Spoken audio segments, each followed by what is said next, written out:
give the respondent,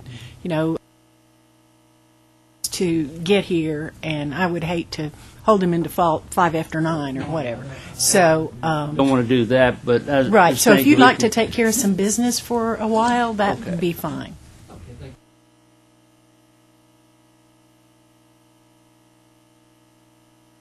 He's behind.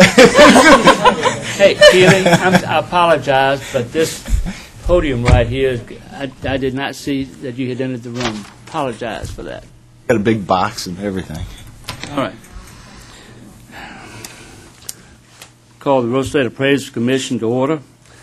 Today is the 8th day of April, 2013. First item is for roll call, beginning on my left. Mark Johnstone, Jackson, Tennessee. Norman Hall, Brentwood, Tennessee. Nancy Point, Rogersville, Tennessee. Michael Green, Johnson City, Tennessee. Rosie Johnson, Paris, Tennessee. Tim Walton, Collierville, Tennessee. Next order of business is to adopt the agenda. Do I hear Move to adopt the agenda. a motion made by Mr. Johnstone, second? Any discussion? All in favor say aye. Opposed, like sign. This regular scheduled commission meeting is taking place in the first floor conference room of the David Crockett Tower, 500 James Robinson Parkway, Nashville, Tennessee. And notice of this commission meeting was posted on the TREAC website on March 18th, 2013. According to the agenda, we are to approve and review the March commission meeting minutes. Do we have a motion to that effect? Michael Green, second. Second by Rosie Johnson. Discussion. All in favor say aye. Aye. Opposed, like sign. Education report. Dr. Barella cannot be with us today, so Nicole Avers is going to step. Turn it in your iPads.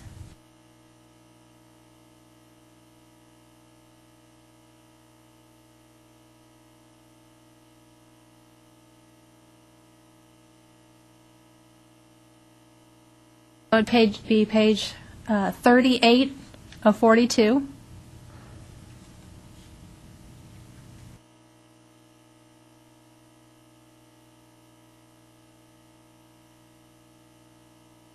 Courses to be considered for approval, courses 1639, 1641, 1642, 1643, 1644, 45, 1646, 1647.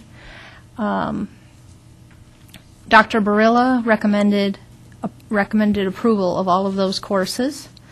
There was also one degree equivalency request.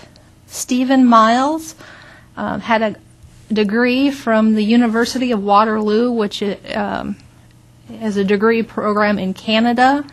He got a degree equivalency from a program in the United States from a company called U.S. Evaluation Service. Dr. Barilla looked at it, and he recommended it as a degree equivalent to a bachelor's degree. All the other components of his education were satisfactory. He is also being reviewed for experience this month. But his education, Dr. Brillo recommended for approval of.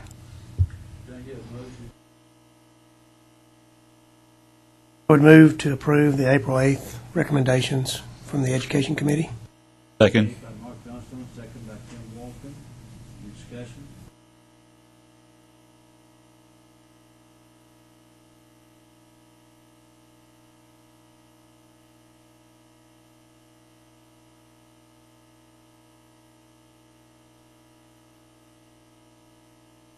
The director's report is very brief. If you want to go to that one, I can do that one quickly for you.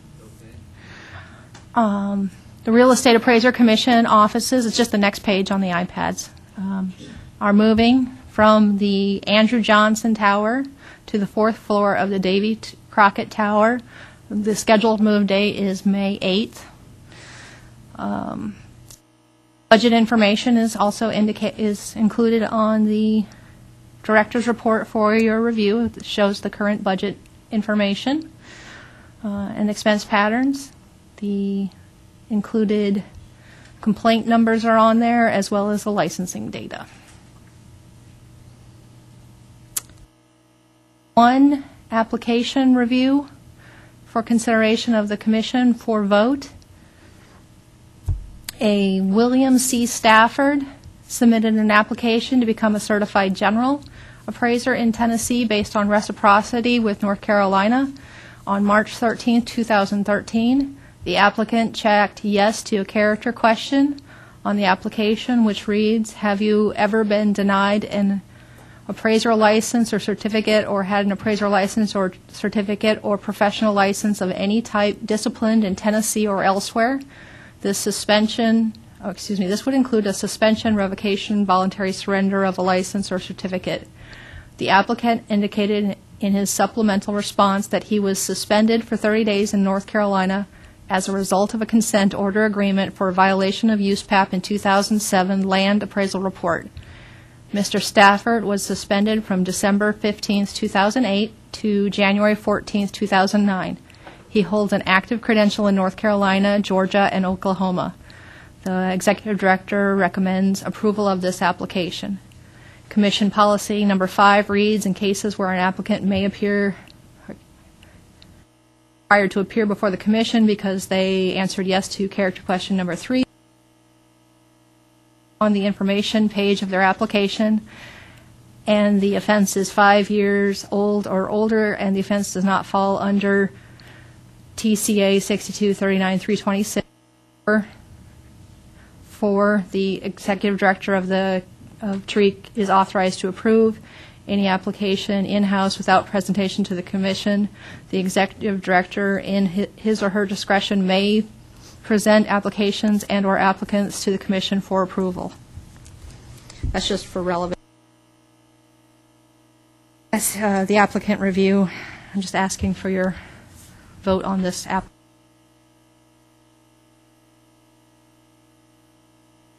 Make the motion to approve. Motion made by Tim Walton, second. I'll second. Question? Hearing none, all in favor? Aye. Opposed, like sign. Motion carries. Okay.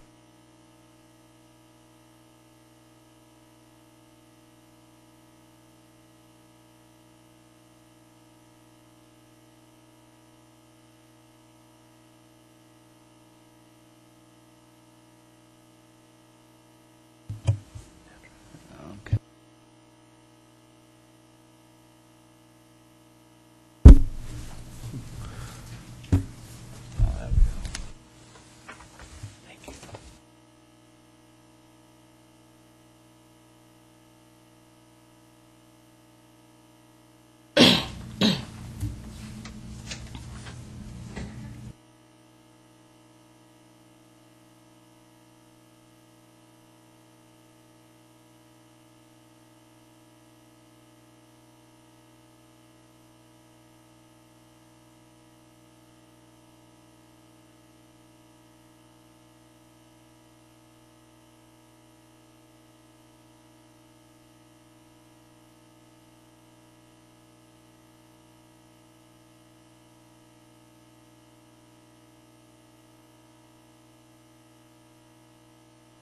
Helpful to give us a few minutes to read through it since it's lengthy, or do you want to just go?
Excuse me.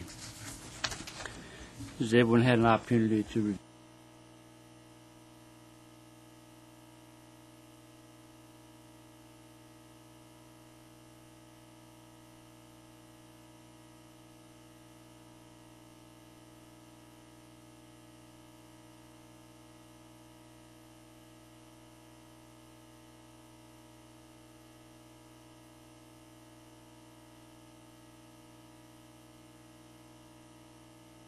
You could highlight it.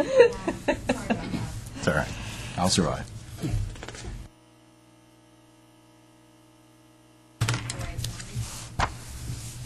Filed by a consumer and alleged respondent undervalued a residential property by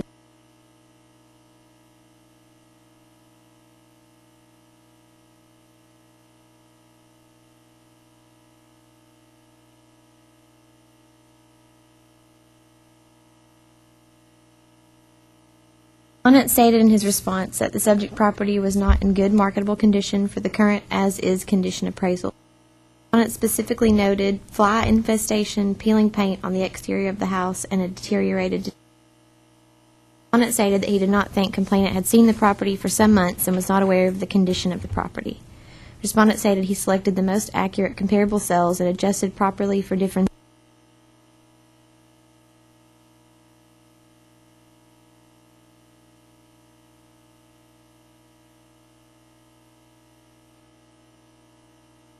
Up like this. Okay. Oh. The reviewer found that respondent's appraisal report was conveyed in an appropriate manner and contained sufficient information to enable the client and intended user who receive and rely on the report to understand it properly. Overall, the appraisal report contained factual data that appears to have been properly analyzed within the boundaries of USPAP and appraisal guidelines. As such, council recommends this matter be closed with no further action. We have a recommendation. Do I hear a motion? I move to accept council's.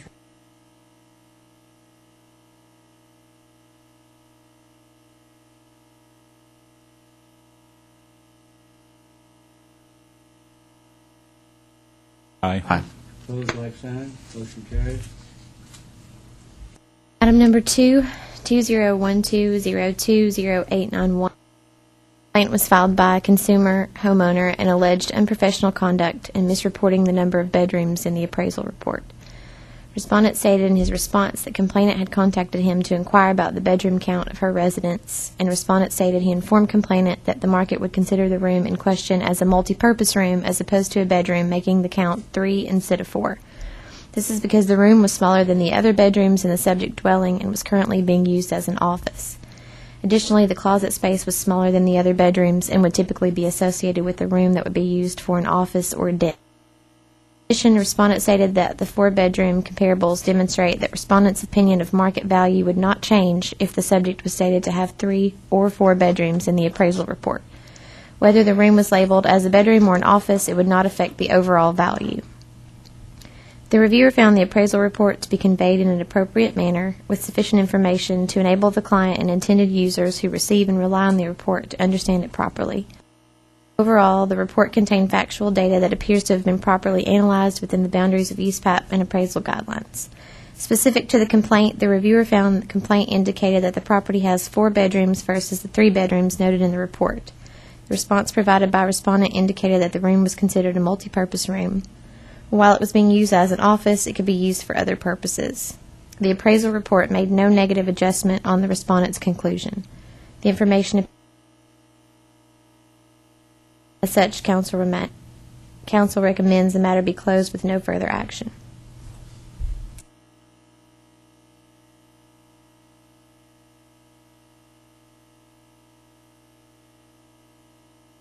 Second. Discussion. All in favor say aye. Opposed, like sign. Motion carried. Item number 3, 2012025141. The complaint was filed by a homeowner and alleged that respondent undervalued a residential property by using inappropriate comparable cells. Respondent sent a response to the complaint stating he did not perform an appraisal on the property that is the subject of this complaint. He stated he was engaged by a bank to complete an evaluation, and he completed this report per the bank's request and specifications. Respondent was also given an opportunity to respond to the reviewer's conclusions. And it says on this, the office has not received a response. Actually, a response came in this morning, so I'll try to paraphrase what it says. So what happened was, once the reviewer conclusions came back, I sent out some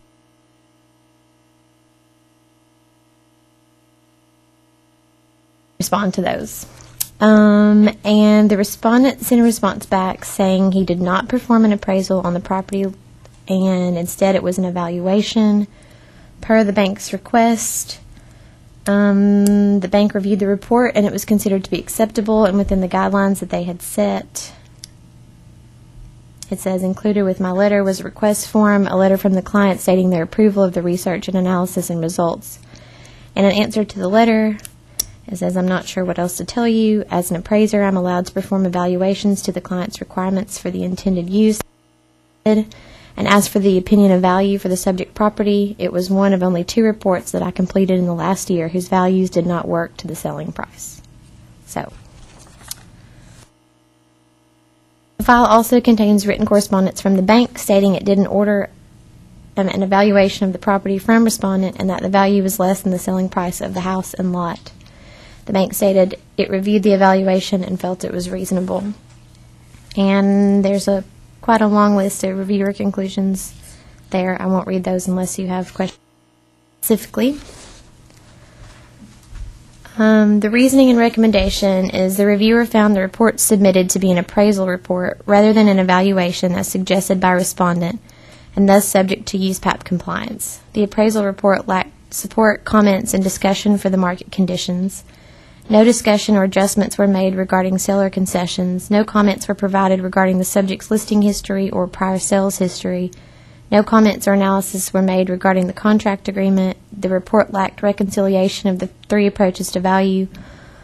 All violations are a result of the respondent's misconception regarding what an evaluation is and the Tennessee laws about evaluations. As such, counsel recommends the authorization of the civil penalty in the amount of $500 to be satisfied within 30 days of execution of the order, and a 15-hour residential report writing course to be satisfied within 180 days of execution of the order, to be settled by consent order or formal hearing.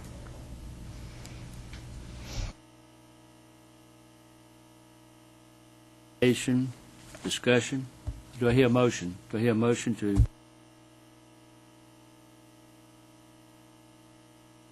I'd like a little discussion on this first, because I think the entire thing hinges on the opinion of the reviewer.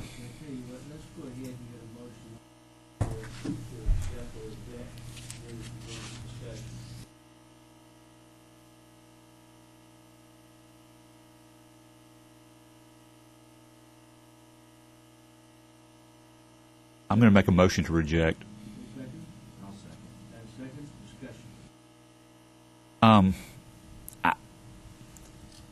In the complaint and the reviewer's response, I don't see a lot of support for the reviewer's conclusion that it was, in fact, an appraisal versus an evaluation. I think there's a little bit more burden of proof on that side of the case rather than just stating that the initial appraiser was completely off base with doing an evaluation when the client said that it met their criteria and obviously was within the scope of work of what the client had requested. Yes. It might have stated somewhere on the form report that it was in. Bullet point, the second sentence says, however, on the top right-hand corner of the appraisal, the report clearly states summary appraisal report. So it's on like a Fannie Mae form or a Freddie Mac form. This pre-printed form that we're talking about that was prepared on? This kind of dovetails with what Commissioner Point just brought up. It sounds to me like, aside from that right-hand corner where it says summary appraisal report, that inadvertently got left on there, or either if it was a Fannie Mae form, you're not supposed to use those for evaluations, but sometimes they have forms that look like Fannie Mae forms, but they don't have it on there. They're like kind of a hybrid. And, obviously, if it's an evaluation and the reviewer concludes that it was a summary appraisal report, it's going to be full of violations because it was never intended to be that. I kind of have a difficult time if that was the only problem, was that was left on the top, unless it was bold and right out there in your face. It was also opposite. The statute for exemption for evaluations, Tennessee statute requires that on its face it say, this is not an appraisal, and that was not there. That's right. I was going to ask that. Is that on there? Is this is not an appraisal on there? I don't. Well, taking a 15-hour course in residential appraisal report writing is really not going to benefit this individual. Maybe a 15-hour course in evaluation writing, which I don't know that exists, because it was an evaluation, not an appraisal, although may not have been prepared per se to exactly what an evaluation should be. I would agree. I totally agree. The one statement that it's a summary appraisal report is problematic. However, the 6th bullet and the 8th bullet, in which he or she doesn't deal with the state of the market, I mean, to me, that goes a little bit beyond misquoting what the appraisal report is. There seems to be a little bit more fundamental problem here in which it is an evaluation. They didn't perhaps necessarily reflect the status of the market properly. I think there's a little bit more than just a report writing issue here, if only slightly more.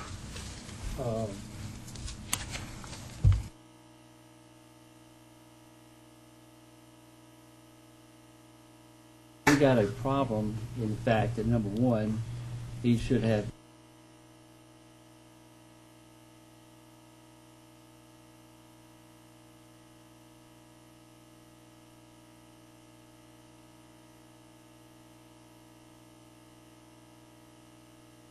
however, if he was doing this for a bank who's supposed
Question for legal, and I apologize, I've asked this before, but I cannot seem to wrap my head around the difference between a letter of warning and a letter of say. Okay. Not a formal disciplinary action. It's just I understand, but does one have more weight than others? Okay, because I remember the last time I was on the board, we issued different ones, and a letter of caution was like a misdemeanor, and a letter of a warning might be a felony with, and then it kind of moves on from there. neither one of them carries any more weight. I think I'm just used to calling it a letter of warning, but it's not a big deal. The one doesn't go on your record, one does? No. Or Neither do. neither do? No, I would say that's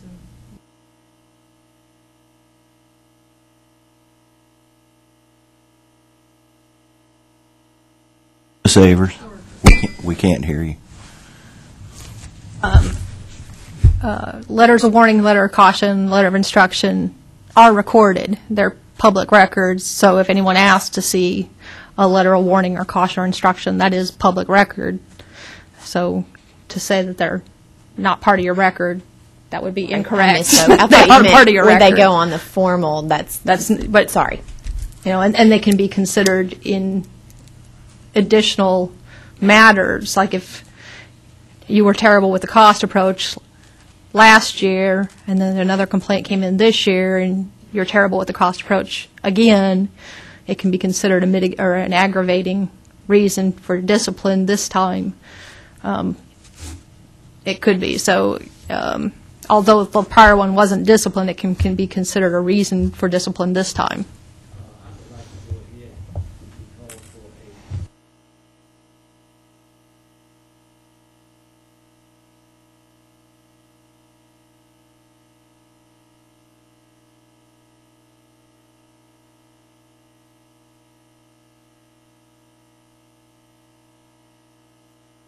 Aye. Opposed, like sign. Motion carries. Do I hear a motion pertaining to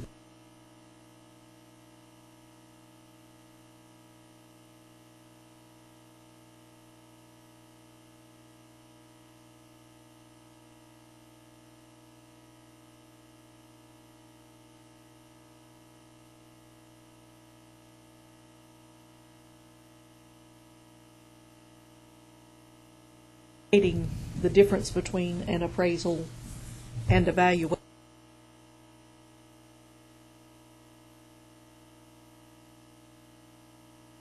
Second.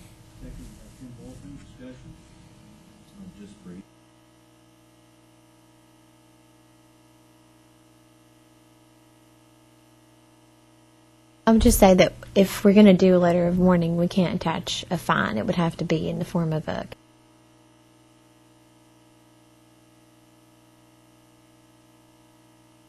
Aye. opposed, like sign? Sorry, who was the second on that one? That would be. Thank you. A stopping point here. I would like to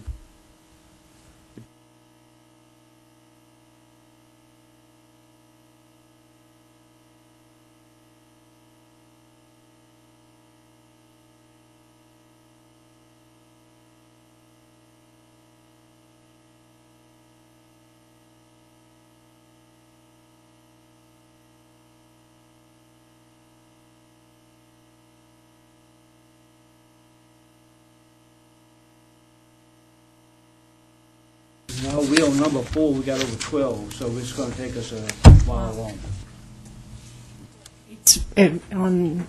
As far as I'm concerned, it's at the pleasure of the commission, because I'm assigned to this commission all day long. And you're right, I do have other things I could do, but I'm at your. I don't have, it doesn't bother.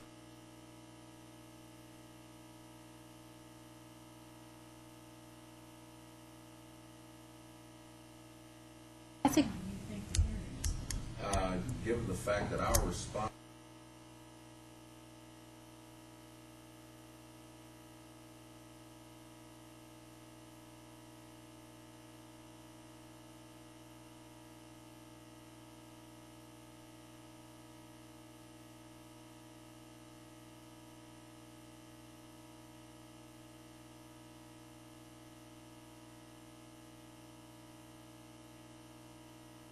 Oh, just a 5-minute break. Suggest whichever way we decide, And take maybe a break just- before we get started in either direction. But I think if we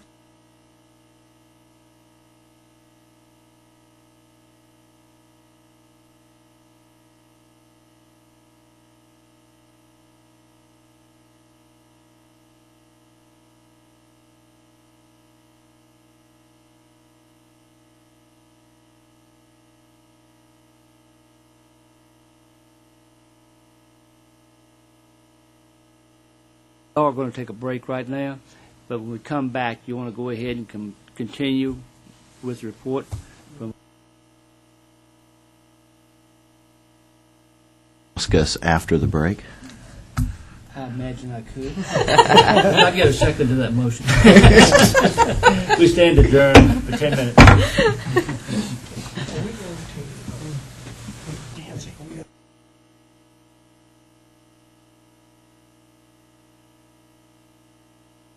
Oh, yeah, but yeah, that's another thing, but we don't want to turn a half day into a whole day, but that's okay.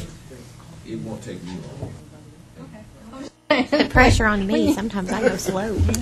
All of the rest of us have to be here. My turn, yeah. I had 3 teenagers.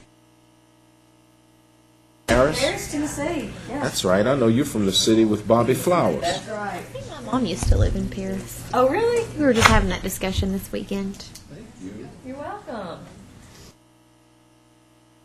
She said that you had had a family. Well, I had two things. I'm sorry. I'm going to be out of town that weekend. No, I'm talking about the legal. Do you have extra legal report copies? Sorry, I don't know why I didn't give you one. I'm just doing She gave me 3 copies. I made a lot of copies for everyone's entertainment. It's always good to have something to look at. Are you going to stay in here? I'm with you know, Heckle somebody if they get near it. But then you also, Please watch my stuff. See, and I like that. that I meter's do. running. I have been known to Just tackle out here, people over smaller. You know, that meter's running, okay?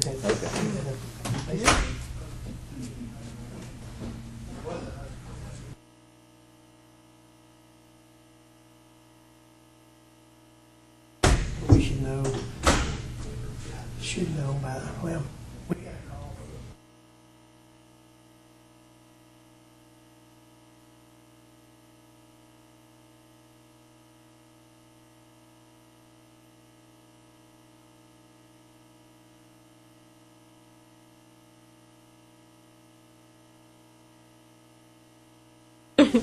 A lot.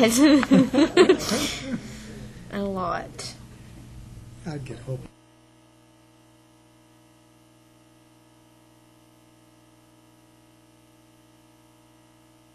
Why they just don't turn on and stay on rather than because your voice is going to have.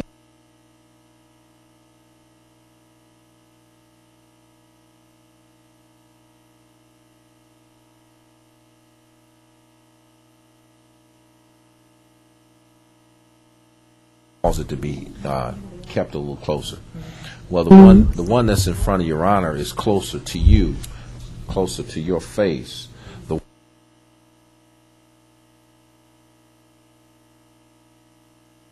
There's so many of them. Is it in North Carolina? Uh-huh. There's At a the bunch very of them. bottom.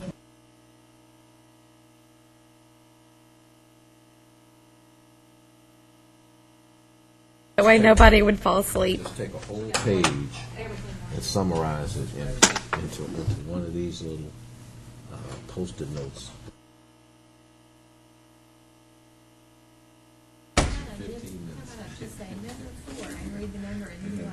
Already read it, so I'll just tell you the recommendation.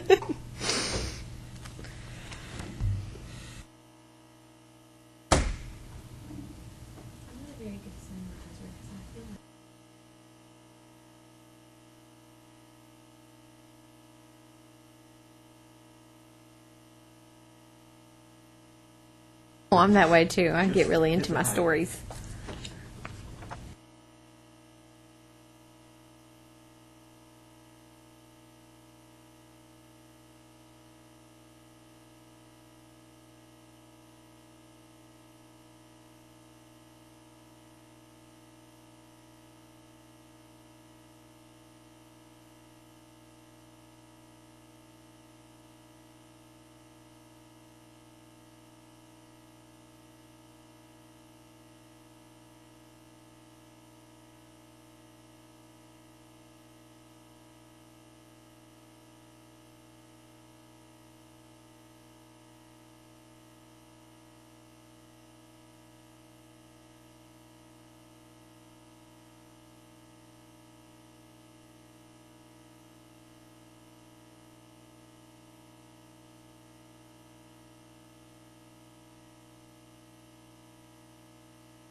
Actors always say they're going to do one thing and then really don't do it.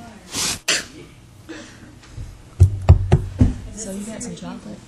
Yes, here you go. Wishes Struggling. and I dreams have come the plug, true. and I am having a hard time. Well, I started an antibiotic Friday because Kara had strep, and I started getting sore throat. 20 seconds. I said, tell you what I'll do. I'll bet. I think it was strep, or if it's gone, if it was. If you had some feet by then, I'll buy. Sinus, yeah. If not, you pay for. Got us a Spurs, they picked the tab. I knew he was not going to be through. From the very first day, I knew he was not going to be through. That's like, oh, Lord. Oh, yeah. That's why I got my Projects have backup a there. late book so that brought there's some a too. monetary penalty if you don't finish on time. I'd say about Last summer, antibiotics.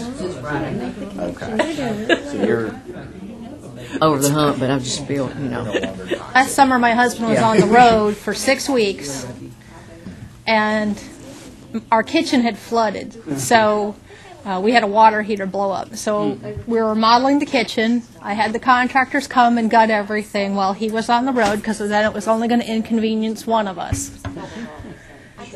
And they were going to, we pre-ordered the cabinets, and it was only going to take a week. Gotcha. Right. 6 weeks later, I had nothing, not one Not thing, even not a started. cabinet, nothing Bless in your there. bonies. And my husband got back from the road. He's like, Excited for this. "Oh my God!" Like, I know. I've been living out of the bathroom. I know. And he's like, "Don't worry about it, baby. I got this. Don't worry about it." And he went down to the design company, and he's like, "It's fine. I want to talk to the manager."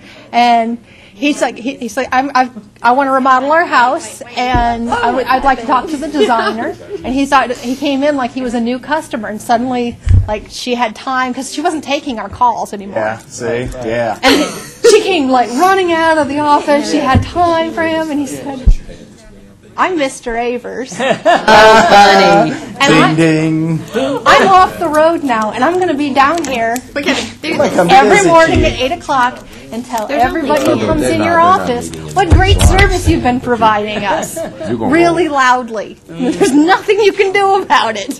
So, and they called everybody, and everybody called everybody's supervisor. The cabinets suddenly came out of nowhere. It's like, Down the south, I still do VA appraisals, and I get a call that said, "We're ready for a repair inspection." That means everything is done. And I said, "Wait a minute. I want you to make sure you understand what I mean by complete. That means you don't have to go back on that property. Your superintendent doesn't have to go back on the property. The only people that's got to go back on that property is the owner, because they're moving in.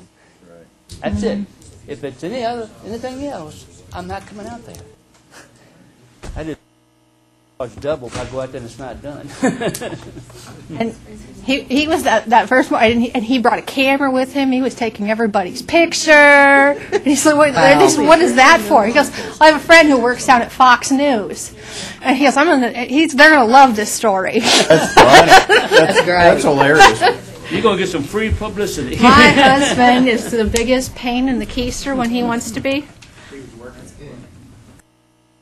Website I'm putting up. When he wants to be trouble, he is trouble.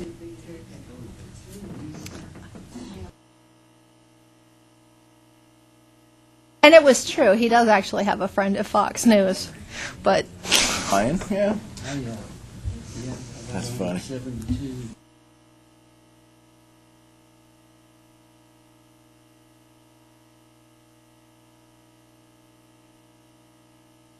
he had no intention of calling them. Had a friend. I thought you were one of those vindictive wives. I had a friend that used to take these exotic hunting trips. And he'd go to Africa, he'd go to Montana and all this stuff, and every time he went, he would come home and his wife had spent at least double, sometimes quadruple what he spent.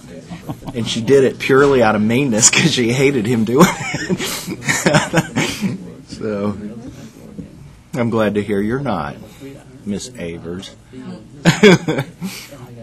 Actually, I have a picture of him. He was just on the road a few weeks ago. You want to see? Him and the old men. The old men tour. Not the, Oh, this isn't my iPad. Not the young monkeys. Yeah.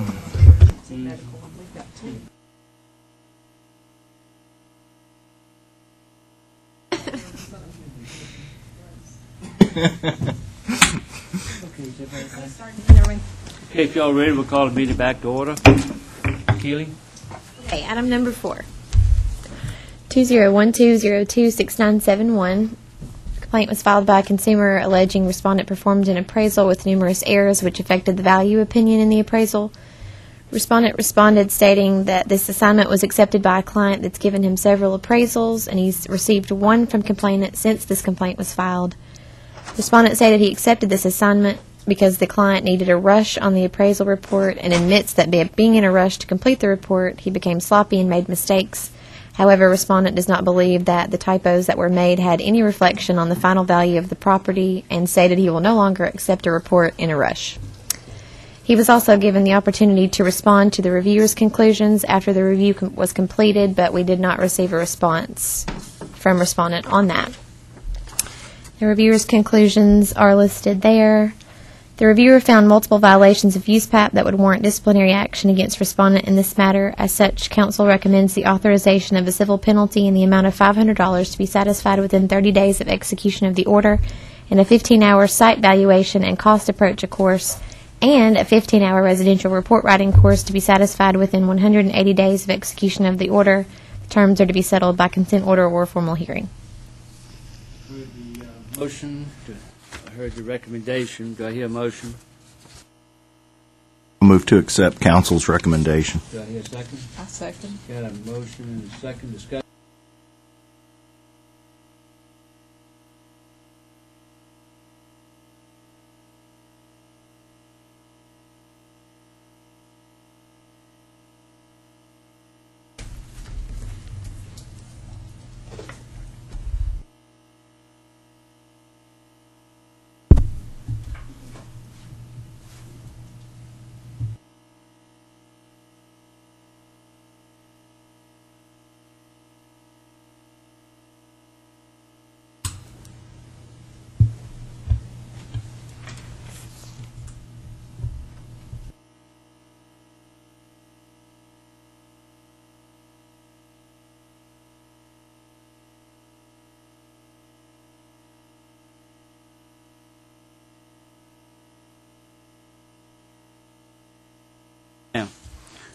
One of the items listed in here by the reviewer, it says the appraisal report failed to summarize the rationale and support for site value.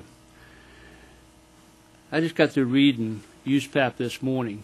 There's nothing in USPAP says that you have to have that within a form report. You have to have it in your files should you be questioned about how you arrived at your value. But having read USPAP this morning, I saw nothing in there that said that you had to list the sales and analyze how you came up with it, because the form report is a summary report based on the information available. The second thing is, failed to develop a highest and best use opinion. Once again, this is a form report. It was a residential property, and there's nothing in there that says on a form report you have to go into detail discussing highest and best use. That's why it's called a summary report. That's why they got the little blocks in there.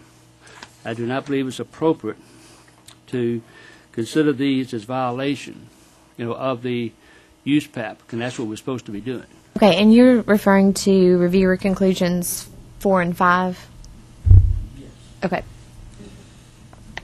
That's when I have a problem with the information in here when it's a form report. Now, if it's a narrative report, I don't have any problems. But when you got a form report, that's the whole purpose and why they did that, is so that they could run these things through a machine somewhere and get the right answer. And we've been dictated by the government as to what we're supposed to do. And it does in with USPAP, and that's why in USPAP they don't tell you got to do all of that stuff because they don't want it. So I would like to suggest that we advise our reviewers that on a form report, these items are not applicable.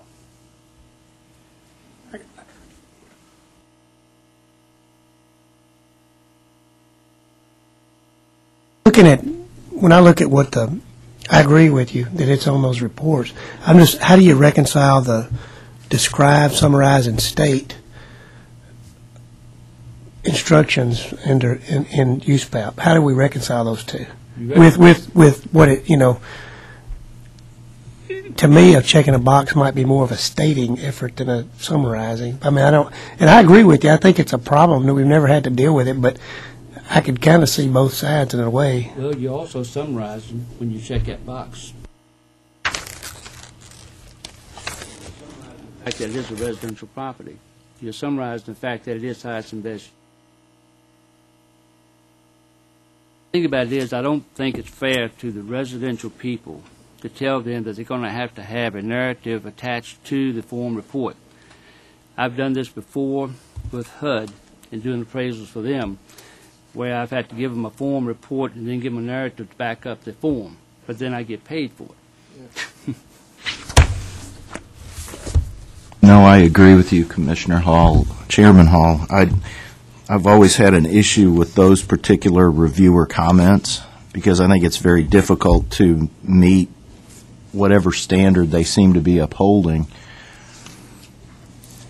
In this case, though, I think there are some other things that would be problematic once again, but I strongly agree with you about those points that you made about the site value and the highest and best use. They need to have this information in that file, so if they're how did you arrive at that number, you've got the information to back you up. But other issues with this particular report, I have no problem with that.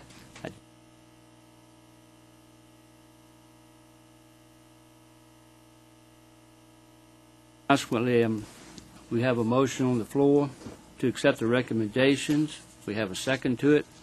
We've had discussion. Anything else? I'd like to comment and weigh in on this a little bit too. A large part of my business is as an FHA, a HUD reviewer. And so I want to see, when I'm reading even a summary report, I want there to be enough information in there that I know this appraiser covered his bases when he was doing the report. I think, and highest and best use is so basic, it only takes a small statement to say, hey, look, I did consider if there were other highest and best uses, even if it's residential. I like to see that in a report, even if it's something very basic. Also, when you talk about developing an opinion of site value, if you go to the cost approach, even on this form, the instructions on the form say, number one, for the cost approach, that you need to provide adequate information. This is coming right off the Fannie Mae form. Provide adequate information for the lender client to replicate the below cost figures and calculations. That's number one.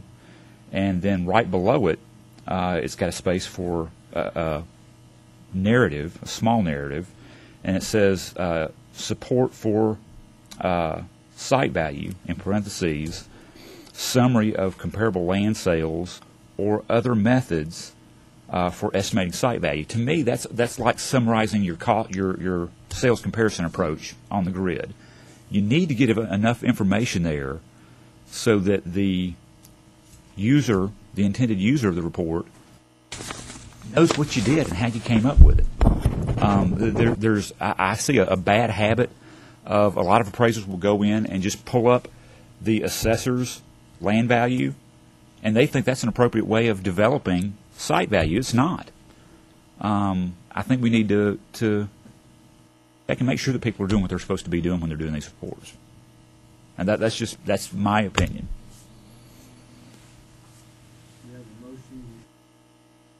I might just echo what Mr. Hall or Mr. Walton just said. It says in the in USPAP, summarize the information analyzed, the appraisal methods and techniques employed, and the reasoning that supports the analysis conclusion of any of the approaches used. The appraiser must provide sufficient information to enable the client and the intended users to understand the rationale for the opinions and conclusions, and that would include any of the conclusions, including the site value and highest and best use. Yes, there's a checkbox for it, but there's also a space in the appraisal report, and form doesn't dictate compliance with USPAP. The forms are not made even by appraisers. The forms always have to be supplemented to comply with USPAP.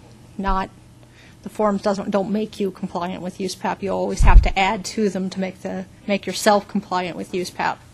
If you just filled it out, chances are you still wouldn't comply with USPAP. Say in there the land value was taken from data contained in my files, then you've told the client that I've got that information available. If you want it, fine, ask me about it. But I just feel like that we're asking a heck of a lot of the appraiser. Have narrative information as far as those land.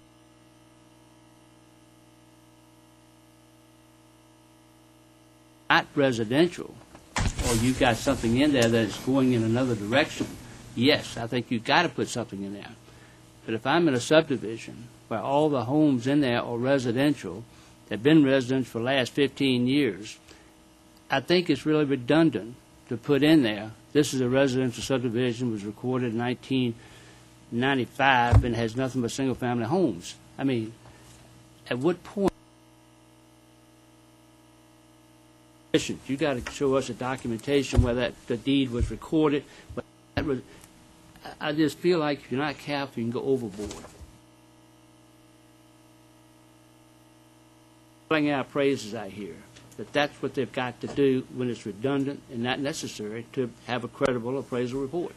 The requirement is to summarize. It's not, the requirement is not to, Summarize not it. for it to be self-contained. So when you summarize it, you give them the value.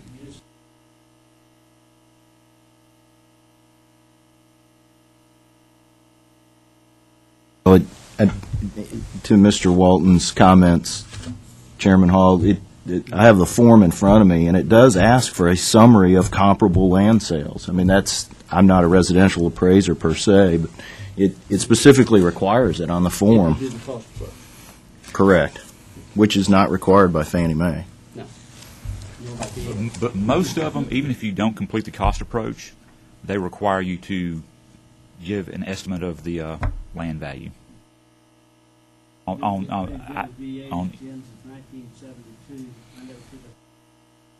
approach anymore. You know, it's just one of the requirements. Question for you, Commissioner Walton. What percentage of, in your review work, what percentage of the work that you see has comparable land sales support? Does most of it? Most of it does not.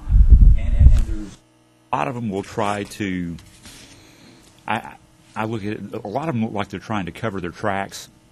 They're trying to cover their tracks. They'll list 2 or 3 different methods or ways that they developed the land value. One might be they'll state, I looked at the assessor's land value, I used abstraction, and something else. But they don't provide any support for any of them, and they don't really tell you how they came up with the land value. They just state there was, it's kind of a shotgun approach, and it looks like a canned comment. It doesn't look like they really did the work. And they don't give you enough information that you can, as it says for the cost approach, that you could recreate anything that they did to see if they did it correctly. Next question then, Commissioner Walton. What do you expect as a reviewer, an appraiser to do as far as land value is concerned when he's appraising or she's appraising residents in a 100% developed subdivision? State that land sales weren't available, and You just told me that this form says they either summarize, because this is the problem we run into. You got a lot of 100% developed subdivisions.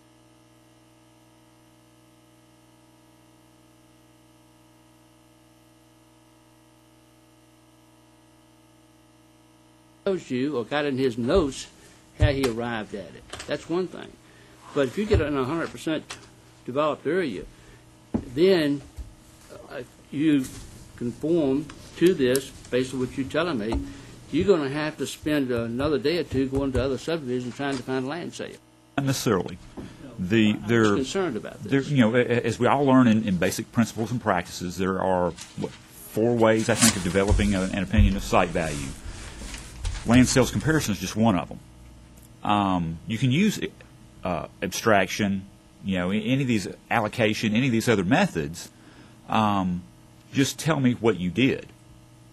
And if you use the land sales comparison, hey, I found 6 comparable lot sales in this area ranging from this point to this point. And those were the basis for my opinion. And if there are no ranges? Then use extraction, allocation, whatever. Use an approved method of developing your lot sale. How often do you see this happening in your reviews? How often do I see, well, the appraisals that I'm reviewing today for approval for licensure, they gave the lot number, date sold, and the sales price, and all Are no those lots reports. available? If there are no lots available. If there are no lots available, I do it in every report that I do. You do what? I generally use allocation. You redevelop a cost approach and show that in your report? I'm sorry, what? You redevelop, you take a sale and go through a cost approach to come up with an allocation? Yes. And you come up with depreciation.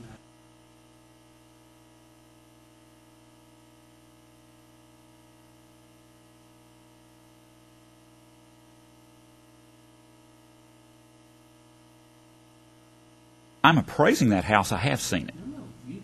We're talking about developing land value right now. Correct. Problem that I am having with this statement is the appraiser failed to summarize the rationale and support for site value. This is a problem I'm having. Mr. Johnson? I'll ask a question regarding this particular, was a cost approach prepared in this assignment? Discrepancies on the age of the construction. One said newly constructed, one said 80s, and another in the 70s. So did they do a cost approach? That's simple, yes or no.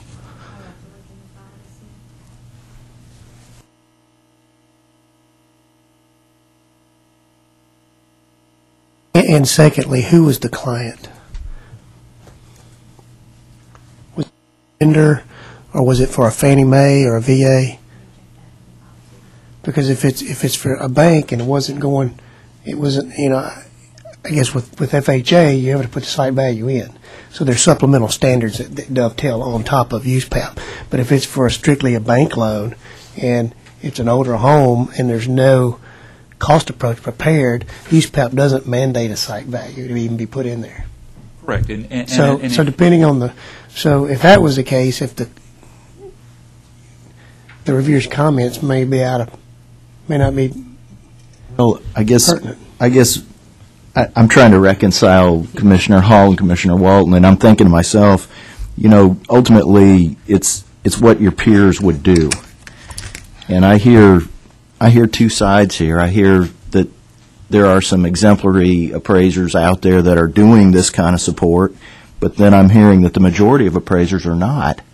So the majority of our peers would probably side with Chairman Hall, I'm thinking, and that, I realize we're here to uphold USPAP, but ultimately the decision is what would our peers do. So I think we would like to have it as good as Tim is indicating, but I'm not sure that we're not holding them to a really high standard. Cost approach was completed. The site value was completed. And the definition of peers is other appraisers who have expertise and competency, which is often forgotten in the definition of peers, in a similar type of assignment. Trying to me, Miss Avers. So you can have two appraisers in the same type of assignment. If one is incompetent, then they are not your peer. You could have two appraisers that are both competent and still have a difference of opinion. They'll have a different opinion, but if one is incompetent, they are not your peer. Competent, then they will know what the site value is and have the information in their file. Well, and let's also just keep in mind that while we're going through the legal report, it's just a probable cause thing. So if you think there's probable cause to support the recommendation, then we should uphold it, and if not, then let's just go another way. in an effort to move forward, hypothetically, pretend as if those 2 bullet points are not in this legal report at all. They're just there. White them out. Then what do you think about the legal report? Okay, we do have a motion and a second, to my knowledge, on the floor at this time, moving the recommendation of legal. Am I correct on that? Discussion? All in favor say aye. Aye. Opposed, like sign. Motion carries. Next one. Item number 5, 2011030681. This matter is being represented from the January 2013 meeting. Filed by a concerned citizen, an alleged respondent failed to verify comparable sale data, made adjustments inappropriately, and failed to define the scope of work conducted in the appraisal report. Complainant alleged the errors in the report affected the value opinion in the appraisal for eminent domain purposes of a land acquisition of 12 planned vacant lots. The respondent defended his comparable data selections and adjustments applied and indicated the value opinion was well supported and no violation of USPAP occurred. The subject property in this matter consisted of an over 31-acre lot that was divided into 12 planned lots as an unrecorded platted subdivision. There was a larger parcel containing 15 platted lots and an acquisition through Phase 4 of unplotted lots. Respondent did a review on both. Tennessee Department of Transportation is the condemning agency in this case. However, TDOT is not the complainant in this case. The client in the appraisal assignment was the attorney representing the homeowner. The intended use was to determine market value of the property for use in determining just compensation in an eminent domain matter. Thus, the intended user was the attorney for the homeowner for litigation purposes. This appraisal was not for mortgage loan purposes. The appraisal was reported on a TDOT form. Respondent used a generic market value definition from an advisory opinion of USPAP rather than using the definition identified for TDOT appraisals. Again, TDOT was not the client, which is why the issue seems to be a scope of work problem violation. The TDOT definition does not take into consideration such things as cash equivalent financing. The definition respondent used did take this into consideration. If the appraisal definition confines the terms to cash, that may be different than if conventional VA, FHA, or other financing can be considered. So I've included a definition of the scope of work rule for problem identification from USPAP there. The reviewer conclusions are also listed there. This is a last meeting and chose to defer. The Commission previously authorized a consent order in the amount of $500 along with a 30-hour evaluation of partial acquisition course. After the consent order was sent to respondent requested an informal conference with Executive Director Avers and I, which took place on February 20th, 2012. The issue that kept coming up in the informal was the issue surrounding the definition of market value and cash equivalency as addressed above. The reviewer found that, according to TDOT's guidelines for appraisers, dated November 2004, the definition is as follows. Fair market value means the amount of money which a purchaser willing but under no compulsion to buy would pay and which a seller willing but under no compulsion to sell would accept, taking into consideration all the legitimate uses to which the property was adaptable and might in reason be applied. And that's from the Tennessee Pattern Jury Instructions.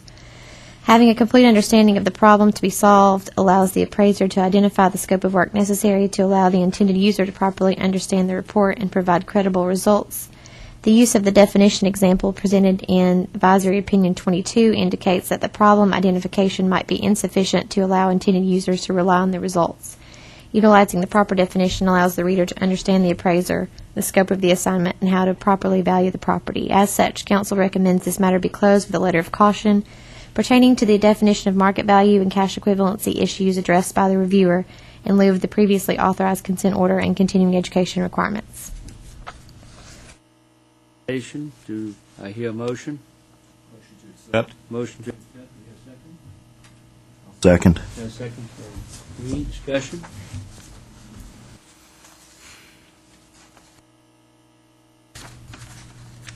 Ms. Keeling?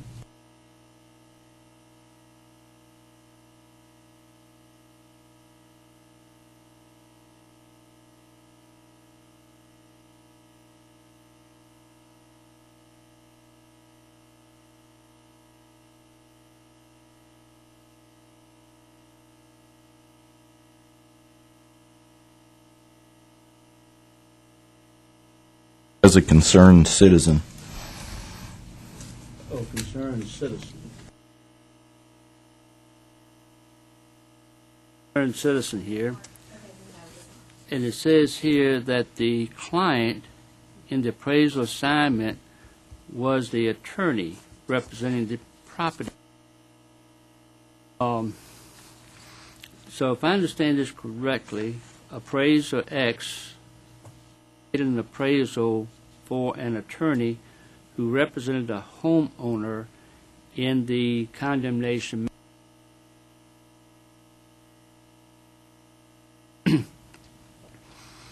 Problem arose allegedly that the appraiser had appraised 12 unrecorded lots.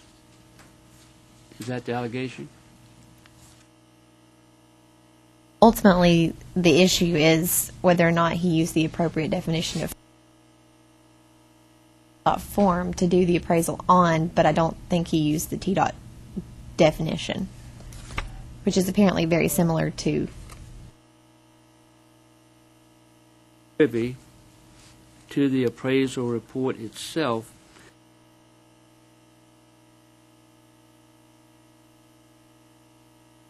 Did the appraiser follow proper procedures and methodology in arriving at his value?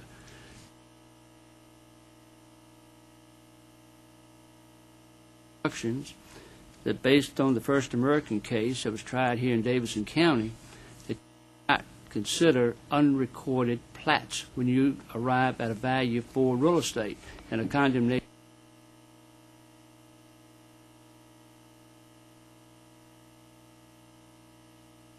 Oh, it has, to me, what the definition of market value is important, but did he follow the legal? Because I think, number one, highest and best use. One of the items is legally permissible. And if it's added, then it's not legally permissible. I think that's one of the questions that I had back when this came up the first time, was there a recorded plat? Not one of the reviewer's findings. right. And it says unrecorded platted subdivision. I'm not. This is the problem that I'm having. If this was an unrecorded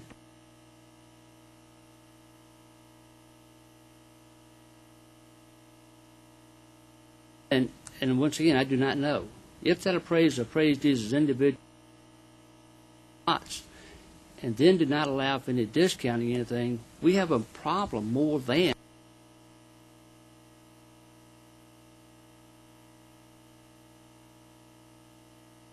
Had a reviewer who has expertise in eminent domain review the matter, and The second to the last bullet addresses your concern, perhaps, Chairman Hall.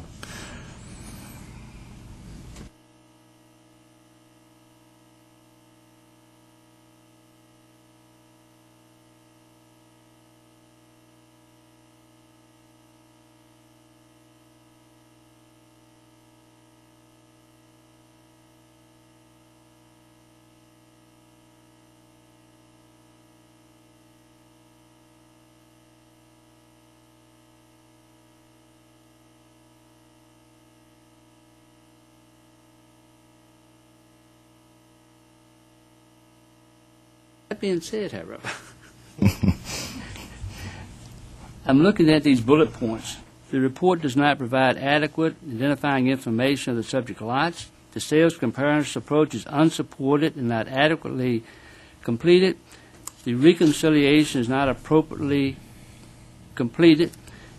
And I look back on the residential ones, and we are, in my opinion, going after somebody because they checked highest and best use on a form as being residential, and that's a real no-no. You violated something over here, and you got another one where you didn't show me all your land values for you to put in your cost approach, and we're saying, okay, you can take $500 penalty plus take all these other courses, and we get over here, and it does not provide doesn't even identify the subject lots.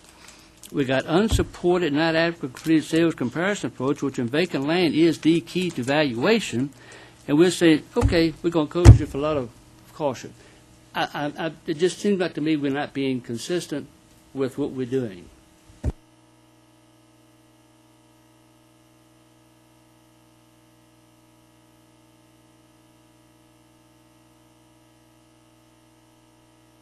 I don't understand, Mr. Hall, that a letter of caution is non-discipline. Doesn't go on that record, does it? Well, it's a public record, it's not It doesn't go on discipline. that record or anything of that nature. It's public record. Not a formal disciplinary action, It's but not- it is public record. Failure to apply a sales comparison approach when sales comparison approach is the only appropriate methodology to arrive at value, to me, is more serious than just checking a box on a form saying residential and saying you didn't explain. How would you propose to solve this? That's why we have a commission, Mr. Green. Mr. Johnstone? Thank you, Mr. Chairman. I do significant amounts of eminent domain work, significant amounts of litigation work, and the definition, although it's the wrong definition, is really not the issue here. The issue here is if we've got and I think Chairman Hall's hit on it, if you've got an unrecorded plat and you're trying to seek damages on that, and you've got a concerned citizen, and I don't know how that plays into this. Normally, you don't have concerned citizens involved in these issues, but that's a problem. There's an unrecorded plat. In formal conference, should have brought that out, whether it was or wasn't recorded. I'd like to see it. And then secondly, if that's what it is, then there should be sales in there to support that. And if this individual has went to the extent of hiring an attorney and getting an appraisal report, then either he's trying or she's trying to get more money. That somebody should be prepared and ready to go and testify to these matters if they're going to that kind of extent on background. And so I just, I have to agree with Chairman Hall. I mean, checking a box in the whole discussion we had earlier seems like a lot of effort for such a more of a minor thing when we've sitting here looking at something could be very glaring here. I just don't think we've gotten the right answers to the questions to be able to make an informed decision. I can't at this point make an informed decision.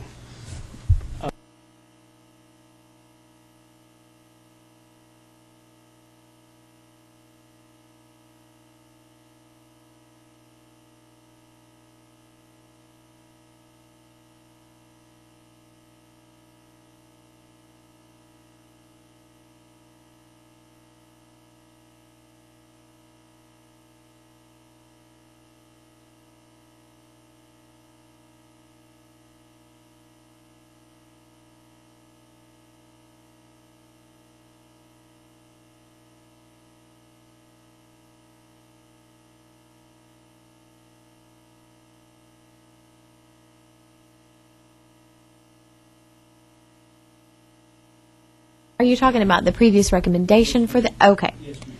Well, in January, you authorized a consent order for $500, along with a 30-hour evaluation of partial acquisition C421 course. That was the previous authorization prior to the informal conference being held.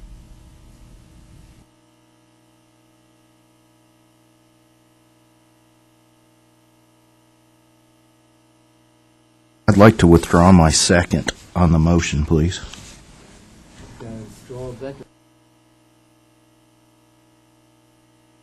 Make the motion. I might have made the motion. Alton was the motion.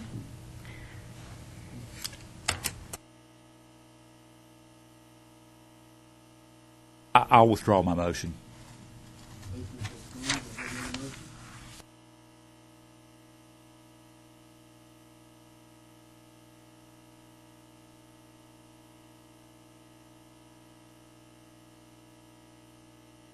Move that we go back to the original authorized consent order, imposing a fine of $500 along with a 30-hour evaluation of partial acquisition C-421 course. I'll second that. We got a second by Rosie. Nicole?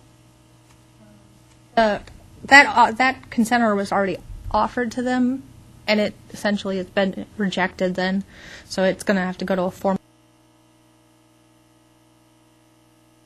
Already met with him and discussed the consent order, and Keeling and I thought he addressed the above bullet points fairly well, except with the exception of the definition of value, which is why the matter was brought back to you. So in lieu of someone stepping off of the commission and agreeing to meet with them in an additional conference, which hasn't been done before, but I guess it could be, formal hearing seems like the only other direction it could go. Authorizing the same consent order again seems like... The consent order is well over the 30-day mark. Right. And it hasn't been accepted.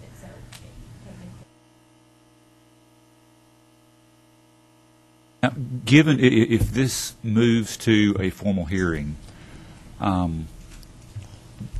seems to me that there would probably be a chance for us to have the additional discussion with the appraiser and maybe get some of our own answers and some clarification.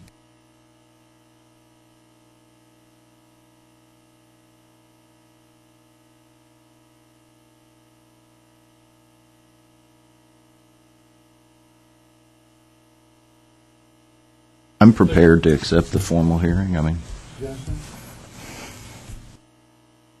Seems to me this may be the only way we get the answers to our questions.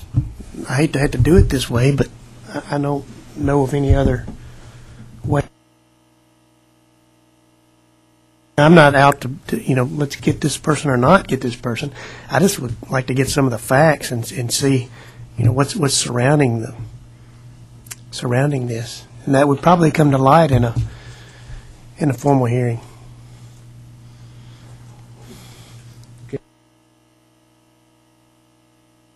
Wanted to make sure that it was clear. Reed, do we have a second? Johnson said. Let me- Got a second, okay. Can I say one more thing? When I was on the commission the first time around, we did have informal conferences pretty frequently before. Also, the review process involved in complaints, and I like what we're doing now, so I'm not advocating going back to that. We got enough workload as is. We don't need the extra workload. But in some cases, it was beneficial because the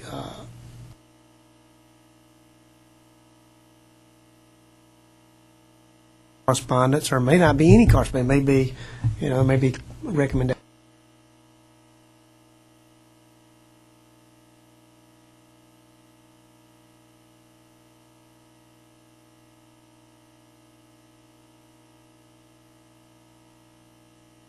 Sometimes those things flesh themselves out pretty easily. She had suggested that might be an option, rather than to put everybody through the trouble of a formal hearing. I'm just saying, is that something that would be good? I mean, I don't know.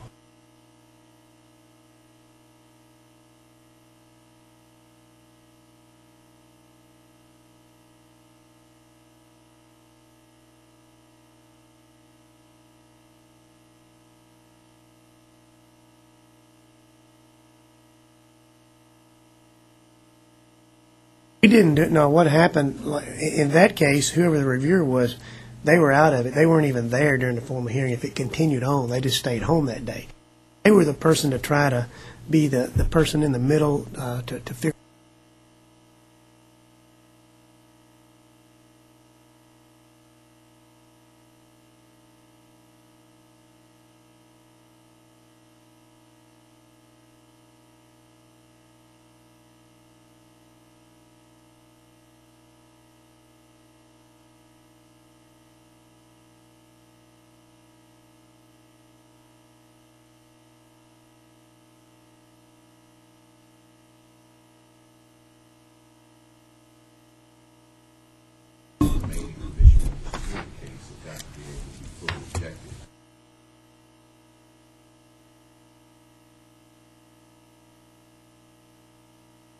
That's going to be the, problem with that is that in the past, the commission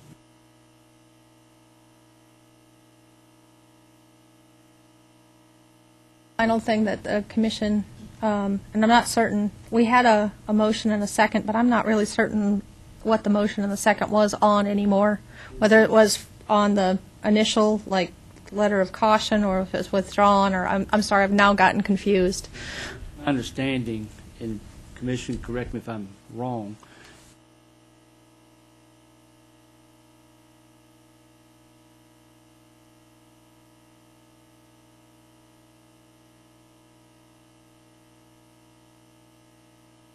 accept the recommendation that we did before.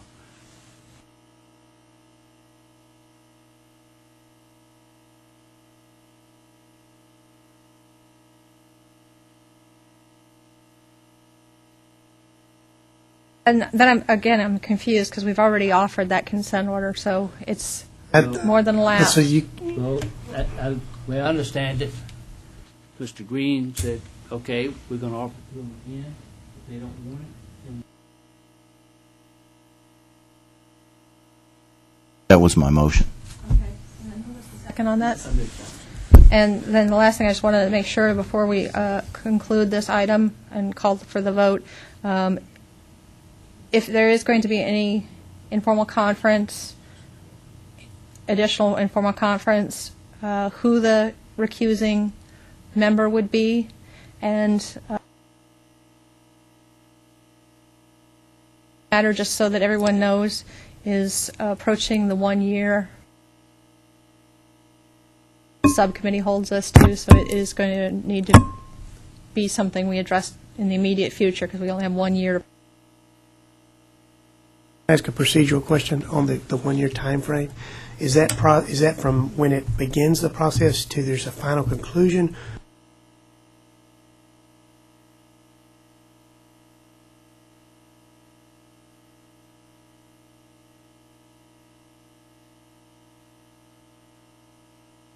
Federal policy reads approximately from the time the complaint is received,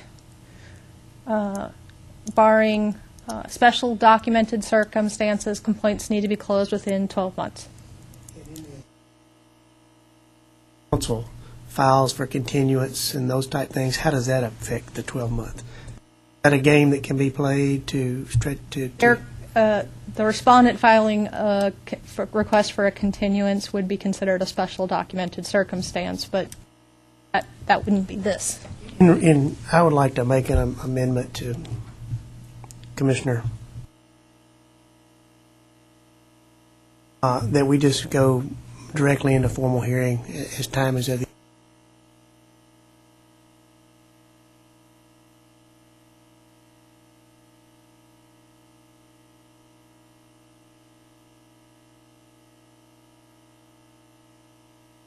Aye. opposed, like sign. Now back to the main motion. Aye. All opposed? No, that has to vote no, right? Right. Well, the main motion was to basically reauthorize the consent order a second time, which is different no. than what he says. Well, what mine did, I amended it to mean, basically, I should have said strike the original offer and just go straight to formal hearing. But I mean, in essence, it was the same thing. So if you voted on the amendment, and then the amendment passed, then that superseded the original, didn't supersede the original motion, but it amended the original motion. And if the original motion, I should have said stricken the first part about offering the original offer back. But when you bypass that and go straight to formal hearing, that in essence does the same thing. And so I think from a Robert's Rules of Order, Chairman Hall handled it properly. Actually, though, I think the respondent, given the fact that he's going or she's going to a formal hearing, they may accept the consent order this time around. I don't know. I wouldn't want to preclude them from accepting it and avoiding a formal hearing. But the cat may already be back in the bag. There could be a motion to reconsider that particular action and then come back and put a time frame on it, You could do that. Whatever the commission's favor would be. Okay. I'd like to make a motion to reconsider the last action.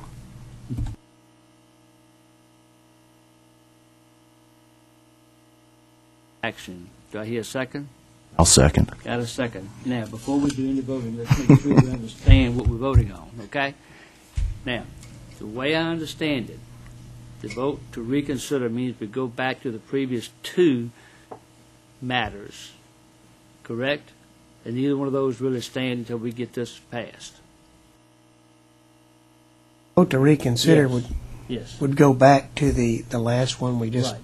voted on, which was go straight to formally.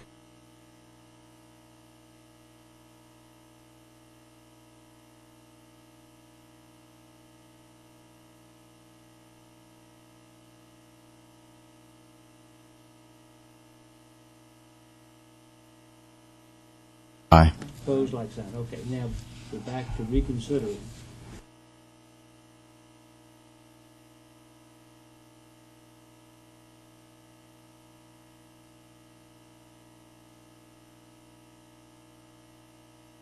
Question, it was brought out by Mr. Green that maybe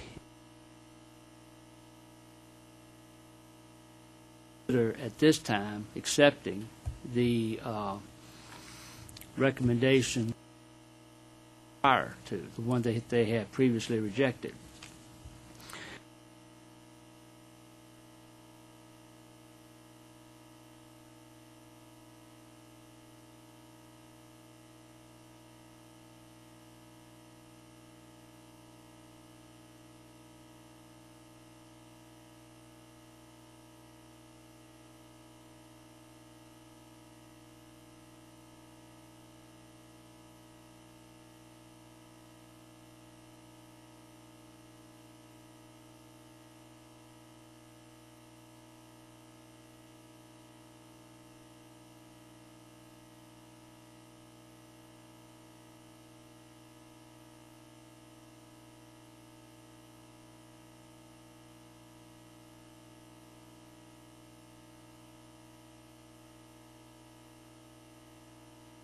Already over a year, you don't need to do all that.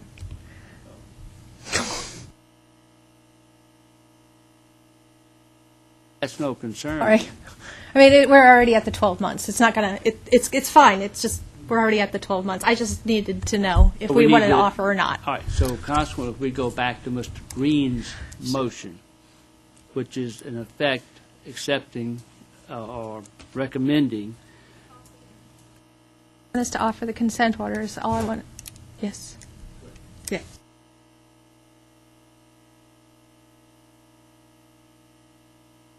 Right, though, with the All right. way we need to do it. okay, next. So,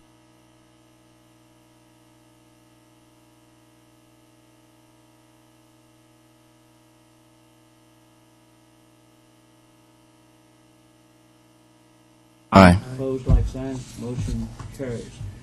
Okay, we're going to take a 5-minute break.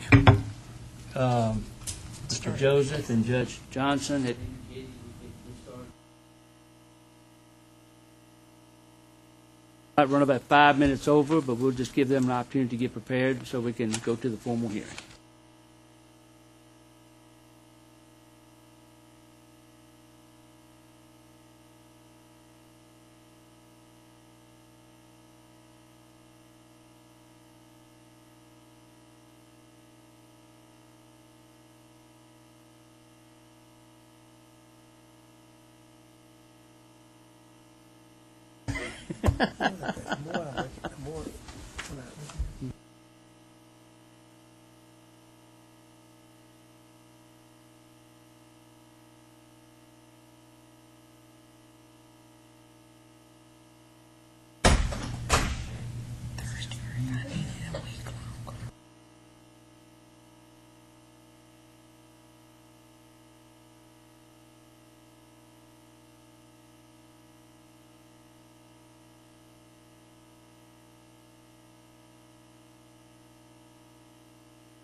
So Mike is not.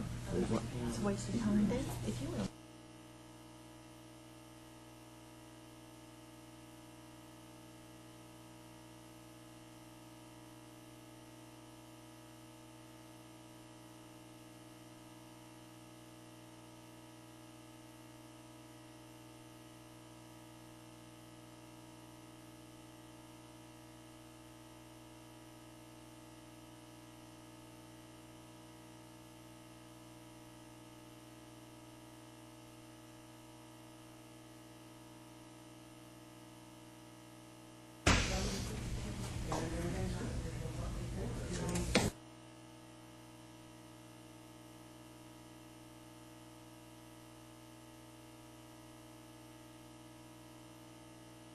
Bring it up. I think I can verbalize what I'm thinking.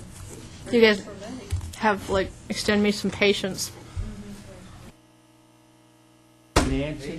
One What? time I think the interpreter was confused about something.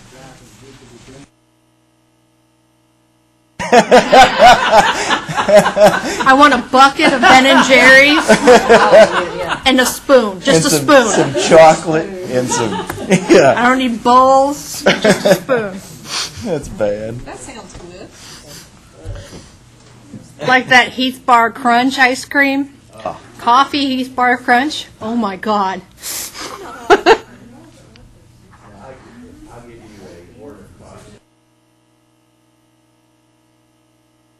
I can't anymore. So it's a little bit like catching poison ivy. Things can change, and it's killing me because I love ice cream. I never cared a lot for ice cream when I was younger. Now, Love it. oh my gosh, I love it. Got a Love what? vacation for me. I've never really drank in my life. I didn't like ice cream a lot when I was young. I can do some damage to ice cream. I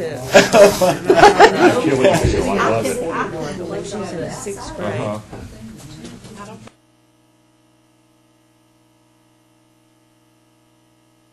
When Howard Baker.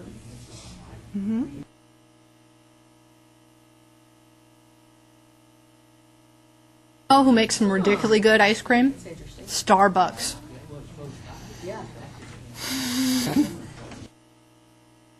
Sell it in certain supermarkets, like Kroger sells it. Starbucks ice cream is so good.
Because we run out of tournaments, and sometimes we don't.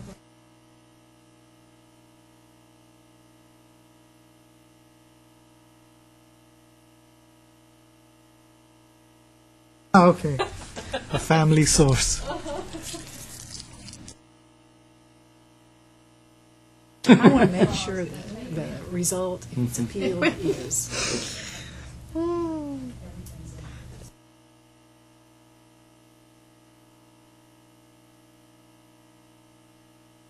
I put them over there I had because they were right in front of me, so I moved them. Let's see if anybody else wanted any. Not unless it's reversible error. That's the chairman, I'm telling you. They are. I have my instructions.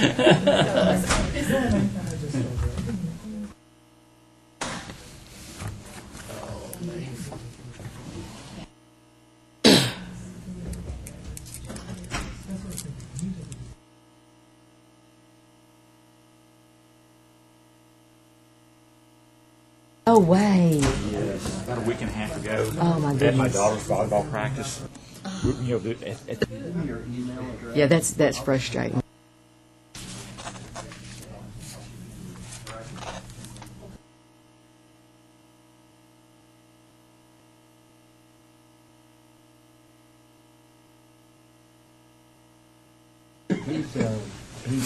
We're jabbing at you, Tim.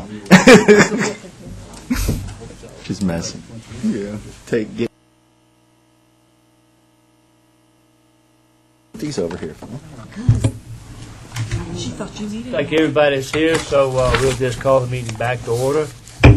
Mr. Joseph? Yes. Turn this matter over to the Honorable Judge Ann Williams for the conducting of the formal hearing. Thank you. Honorable Ann Johnson. Sorry, Judge. That's all right. I answer to a lot of things. Good morning again, everyone. This hearing is now in session. Today is April 8th, 2013. The hearing has been convened before the Tennessee Real Estate Appraisal Commission to consider the case of Wesley Milstead, docket number 12.36-120050A. I am Ann Johnson. I have been assigned by the Secretary of State to preside over this hearing as administrative judge. In that role, I will not participate in the decision on the merits, since that decision will be made by the Commission. However, I will make all rulings of law, evidence, and procedure under the authority granted me by the Administrative Procedures Act. Since you've been in session, I'm sure everyone has your cell phones off, but if you don't, please remember to silence so our hearing won't be interrupted. And I know the Commission has previously introduced themselves, however, that was not on the record. So I would like to request that the Commission members introduce yourselves for the record. Mark Johnstone, Jackson, Tennessee. Norman Hall, Brentwood, Tennessee. Nancy Point, Rogersville, Tennessee. Michael Green, Johnson City, Tennessee. Rosie Johnson, Paris, Tennessee. Tim Walton, Collierville, Tennessee. Thank you all. Chairman Hall, is there a quorum present? Yes. Thank you. There are a few preliminary instructions I need to give, and if you have any questions about those, you can certainly ask me about that. Members of the Commission are reminded that this hearing must comply with the Tennessee Sunshine Law, which requires that all discussions and deliberations must be in public, must be audible, and take place before all parties present. During the hearing, the Commission sits as a jury and may consider only the evidence that is introduced at this hearing and placed on the record. During the course of these proceedings, no Commission member should discuss anything concerning this case with other Commission members or anyone else except on the record during the hearing. Be especially careful if we take any recesses. Failure to comply with this requirement could result in a reversal of the Commission's decision if the case is appealed. Now I need to say a little bit about conflict of interest and ex parte communications. I know at this point you only know the name of the respondent, but you will of course receive more information during the course of the hearing. And if you have received any ex parte communication or other outside knowledge of any aspect of this case, the Commissioner receiving that knowledge is required to disclose such communication on the record. If at this point you have any prior knowledge, just based on your knowledge of what the name of this case is, please indicate to me by responding yes. Okay, hearing nothing, I will tell you that this is a continuing instruction, so after you've read the notice of hearing and charges, if you find out then that you have had some sort of communication or prior knowledge, then I would appreciate your at that time.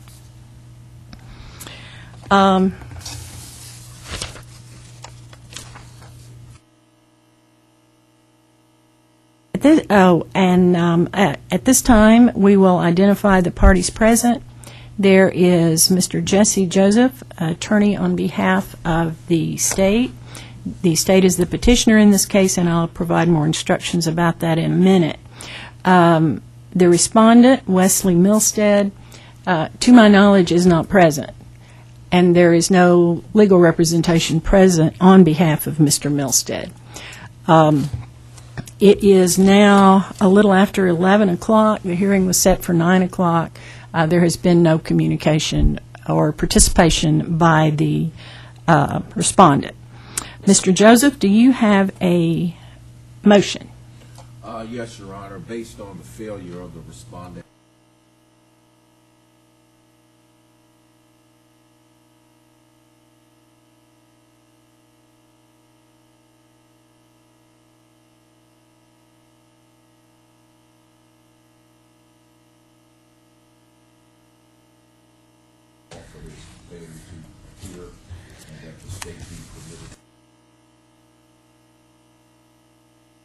Mr. Joseph, do you have any proof of service, anything like that you'd like to present? Yes, Your Honor, I have as exhibit number 1 in this matter a copy of the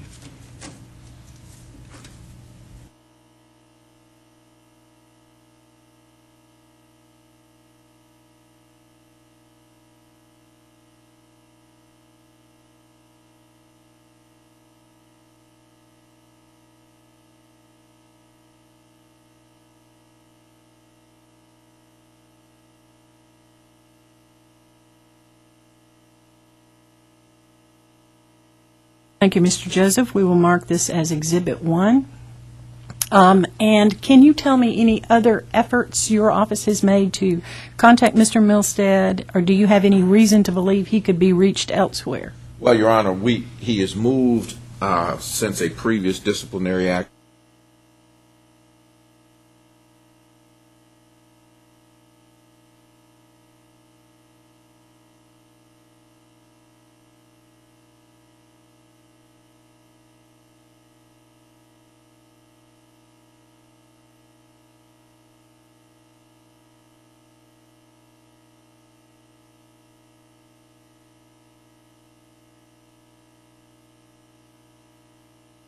Thank you, Mr. Joseph. I find that the service of the notice is adequate under the law. I will now turn the decision over to the Commission to decide whether or not you wish to hold the respondent in default and allow the state to proceed uncontested.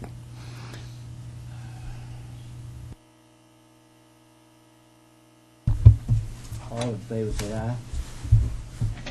Aye. Opposed, like sign. Your Honor. Thank you, Chairman Hall. The decision of the Commission is to hold the respondent in default and allow the state to proceed uncontested. I do have a few more opening instructions to give to the board, and then we'll proceed right after that.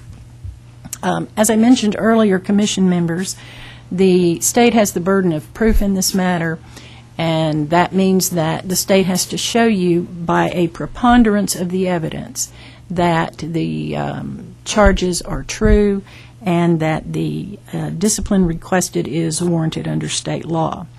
And since the respondent is not here, of course the state will present its proof. After each witness, I'll give the Commission members a chance to ask each witness any questions that you may have of that witness. I will caution you to please reserve any expression of opinion on the evidence until your deliberative stage, rather than making those comments during the questioning stage. I need to designate the technical record in this matter, and this is a list of the documents I have in my file. The first one is the notice of hearing and charges, which was filed in my office on February 12th, 2013. There is a procedure that I wrote. I will note that, of course, you've already held the respondent in default, but I sent a copy of this order to the respondent, and that mail did not come back to my office. And finally, number 3 is the state's list of proposed witnesses and exhibits. Unless there is an addition, I will designate these documents as a technical record. Mr. Joseph? That sounds complete, Your Honor. All right, thank you. Now I'd like to swear in the witnesses. If you plan to testify in this matter, will you please raise your right hand? Favors, correct? Do you solemnly swear or affirm that the testimony you provide in this hearing will be the complete truth?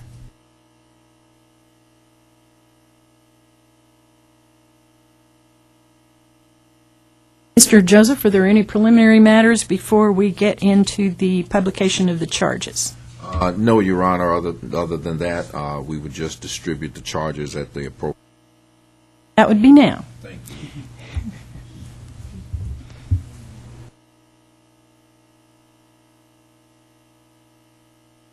Chairman Hall, I will give the commission members a chance to read through those before we proceed any further. So if you just let me know when you're ready to proceed.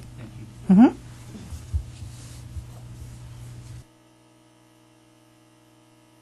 Follow that up with just a copy of this certified mail notice.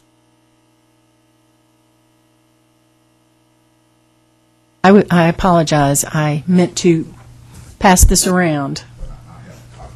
Okay.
John, up here that the commission has completed. Chairman Hall. Mr. Joseph, would you like to make an opening statement? Thank you very much, Your Honor. Good morning, members of the commission. My name is Jesse D. Joseph, Assistant General Counsel in the Litigation Division of the Department's Division of Regulatory Boards. We are the lawful agent for the department authorized to assist this commission in enforcing the State Real Estate Appraisers Act. As the commission can determine, this case against Mr. Milstead is simple and straightforward. This matter involves the failure of this respondent to comply with a prior commission final order. That final order was entered on August the 19th of this year. And as the commission can determine, that final order suspended the respondent's certified residential certificate for 18 months. It assessed against him a $10,000 civil penalty and costs, and required 2 corrective education courses to be completed in subdivision analysis and a residential report writing course to be completed. The record would reflect that the respondent has not paid the $10,000 civil penalty, nor the $2,000 $590 in investigatory and hearing costs, which were assessed against him. It's now been some 2.5 years after the entry of that August 19, 2010 final order, nor has the respondent completed the required corrective education courses.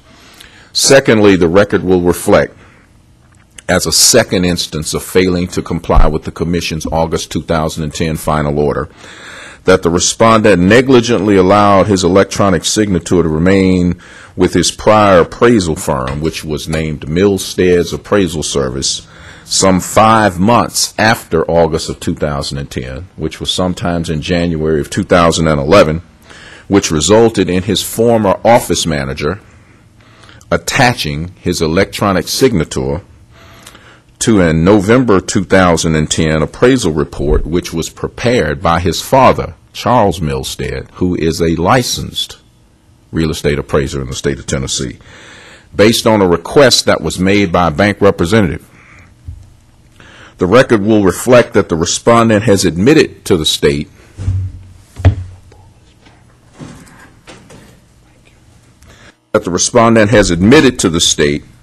that he did not remove his electronic signature from the firm until sometimes in January of 2011, and that he states he allowed it to remain for the 5-month period in case any of the appraisal reports that he had previously prepared needed any tweaking after the date of his suspension. The state contends that the result of this negligence was an omission on the respondent's part, which involved a misrepresentation in the report, in that his name was placed on the report when he had nothing to do with the actual preparation of the report. The respondent did not exercise due care to prevent the unauthorized use of his signature between August of 2010 and January of 2011. As a result, the proof will show first that the respondent violated all of the provisions of Tennessee Code annotated that the state has cited. Tennessee Code annotated 6239.326.4, which prohibits any action involving any misrepresentation. TCA section 6239.326 subsection 5, the respondent has engaged in a violation of appraisal standards, and 6239.329, which makes USPAP mandatory on all Tennessee appraisers. Rule 1255-5.01 also makes USPAP mandatory on all Tennessee appraisers. We submit that the respondent has violated that rule as well. Pursuant to Rule 1255-5.02, 1 and 3, violations of the statutes and rules I just cited can result in civil penalties of up to $50 to $1,000 per violation. We believe that the respondent in this case has demonstrated, even after being suspended for an 18-month period, that he has failed to uphold the standards required of a certified appraiser in Tennessee. He no longer deserves to possess the certificate at all, and the Commission does have authority to revoke the certificate. After finding the facts and concluding all issues of law, the state would request that this Commission enter an order revoking the respondent's certified residential certificate, assessing the cost of this cause against him, including the cost of the Administrative Procedures Division, the cost of the court reporter, and any other investigative costs against the respondent, and that he be required, before he be allowed to petition for any new license or certificate from this commission, to pay the $10,000 civil penalty that he was previously assessed in the August 2010 final order, the unpaid $2,590 in costs that were assessed in the August final order, and that he separately have to pay the cost of this 2013 formal proceeding. Thank you. Thank you, Mr. Joseph. You may call your first witness. Your Honor, the state would call as its first witness Nicole Avers.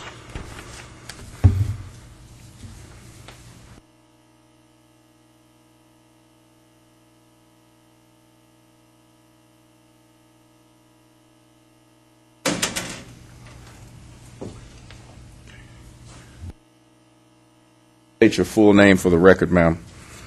Nicole Marie Avers, And what is your business address, Ms. Avers? 500 James Robertson Parkway, Nashville, Tennessee. And who are you employed by, ma'am? State of Tennessee. And what is your position with the Department of Commerce and Insurance? I am an executive director with the Division of Commerce and Insurance Regulatory Boards. And how long have you served as director? I have been director for 6.5 years. And what are the Department of Commerce and Insurance's regulatory boards that you serve as executive director for? Real Estate Appraiser Commission, Home Inspector Licensing Program, Land Surveyor Board, Geology Licensing Program, and Soil Scientist Licensing Program. What are your general duties, ma'am, as executive director for this commission? I oversee the licensing functions. I manage the program, and I am the keeper of the record. Are you familiar with the respondent in this matter, a certified appraiser by the name of Wesley Milstead? Yes. And how are you familiar with him, ma'am? He is a licensee, and I've had past dealings with him in complaint. Have any bias or prejudice against him? No, I do not. Are you a certified real estate appraiser in the state of Tennessee? Yes, I am. And what is your certification number? I'm a certified residential appraiser 3345. And what is the respondent's certified residential appraiser number? He is certified residential 1296. Are you certified or licensed in any other states? I had a license in Iowa. It's currently in inactive status. And are you also certified in the state of Tennessee? I'm certified in Tennessee, and my credential is active. Thank you. Have you ever received professional discipline against any of your certifications where you are admitted? No, I have not. Have you ever had a judgment or settlement entered against you in any court case where you admitted or were adjudged to have committed negligence or malpractice or breach of professional ethics? No, I have not. And what is your educational background, ma'am? I attended Iowa State University with a major in biology.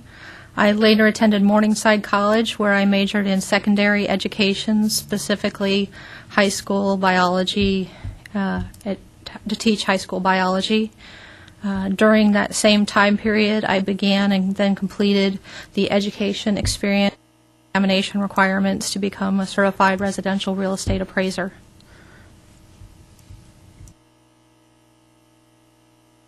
What professional regulatory organizations in the field of appraising are you a member of? I'm a member of ARO, which is the Association of Appraiser Regulatory Officials. And have you ever been an officer of that organization? Yes. I'm the vice president of ARO. What is the purpose of ARO? Cooperation between appraiser regulatory agencies and increasing the educational opportunities Have you taught any appraiser continuing or qualifying education courses in Tennessee or in any other states? Yes, I have. And what have you taught, ma'am?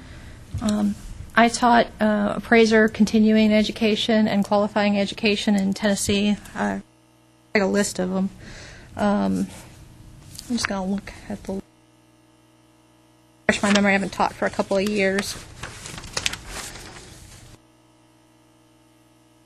Taught appraisal principles, USPAP, both the 15-hour and 7-hour courses, single-family appraisal residential, appraisal procedures, income capitalization, land and site valuation, accrued depreciation, FHA HUD update, scope of work, URAR, and the 2005 update courses, and I wrote the exam for that class, too.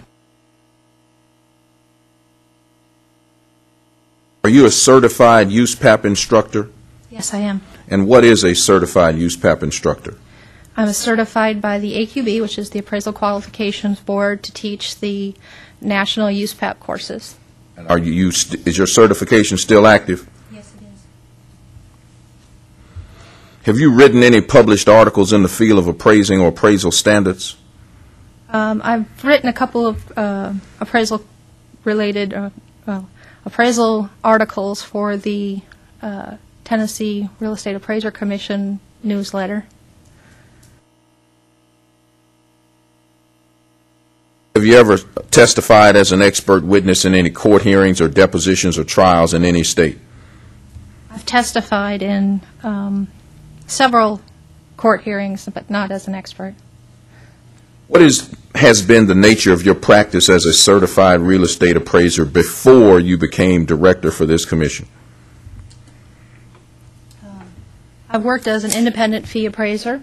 I've also done a lot of review work, both as an independent appraiser and as a quality review work for Wells Fargo in their independent department, a division called Equitex, which is an independent department for quality review. Also taught for a proprietary school here in Tennessee called Trees. How many residential real estate appraisals have you performed in your career? More than 500. Are you familiar with the Uniform Standards of Professional Appraisal Practice, which we refer to as USPAP? Yes, I am. Are you familiar with the professional appraisal standards that were in effect in 2010? Yes, I am. And how are you familiar with USPAP and the addition that was in effect in 2010? Well, I use it in my day-to-day role as director of the Appraiser Commission, and I have to take USPAP every 2 years, just like every other appraiser, and I have additionally to take a USPAP instructor certification as an additional continuing education course every 2 years. Your Honor, we would tender Mrs. Avers to the court and the commission as an expert witness in the field of real estate appraising and appraisal standards. That's granted. Mrs. Avers, are you familiar with the complaint that was filed against the respondent in 2012 in this matter?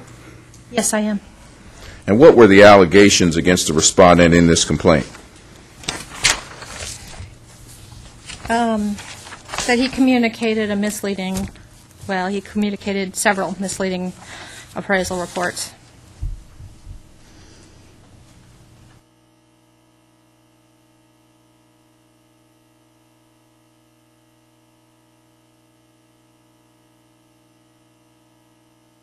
Our document that's been marked as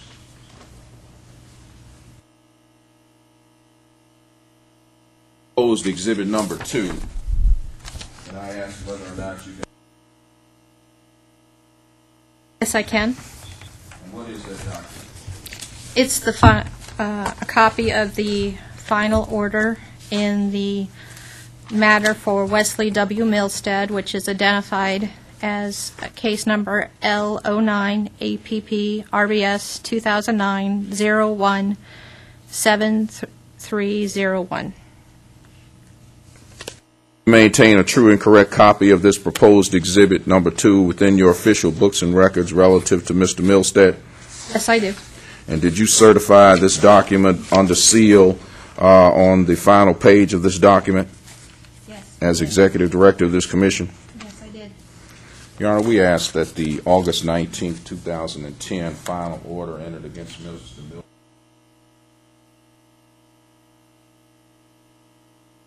That's granted. It's marked Exhibit Number 2.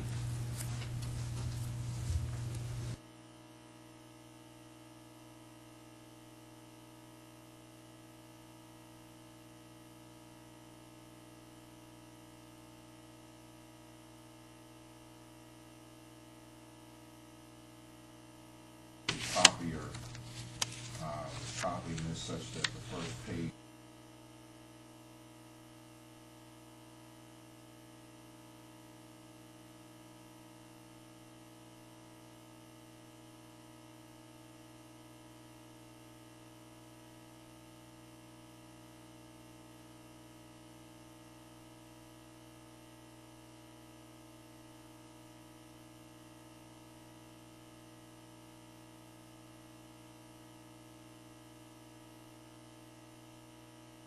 What was the sanction, Mrs. Avers, that was imposed against the respondent in this August 19, 2010 final order? On page 9 of the order, he was suspended for an 18-month period. He was assessed a $10,000 civil penalty on all hearing and court costs. And he was to complete a subdivision analysis course for 7 hours and a residential report writing course of 30 hours. Has the respondent complied with the requirements of this final order that was entered in August of 2010? No, he did not. Has the respondent delivered to your office evidence that he completed the 7-hour subdivision analysis course and the 30-hour residential writing course? No, he did not. Has the respondent paid the $10,000 civil penalty required by this order? No, he did not. Has the respondent paid the assessed costs in this matter? No, he did not.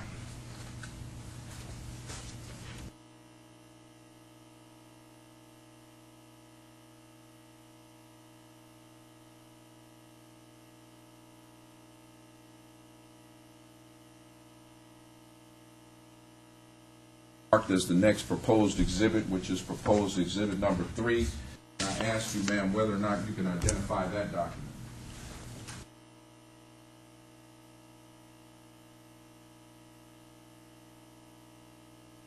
Itemized assessed bill of cost, which were incorporated within the final order in the matter identified by 2009-01-7301, which is the same final order matter. Do you maintain a true and correct copy of this itemized assessed bill of costs, which was filed with the Administrative Procedures Division of the Secretary of State's office on October the 13th, 2010? Yes, I do. Do you have a business duty to do so? Yes, I do. Did you certify this document under seal on page 2 on April the 3rd, 2013? Yes, I did. Your Honor, we ask that the October 13th, 2010 itemized assessed bill of costs incorporating the 2,590 in assessed costs within the August 2010 final order be entered as the next exhibit, which is exhibit number 3. Granted. Thank you. Have you passed that out to the board already? Mrs. Keeling's going okay. Mrs. Baird's going to do that for me and help. Thank you.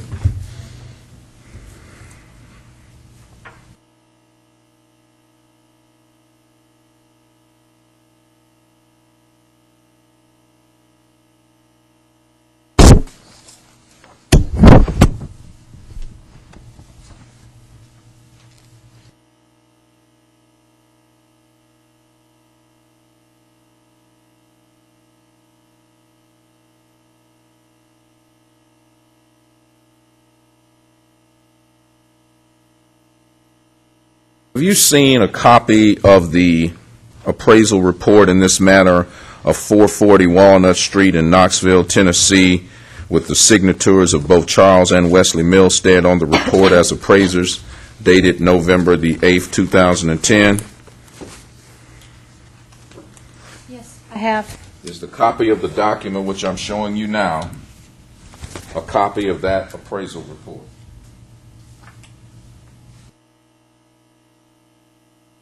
Yes, it is.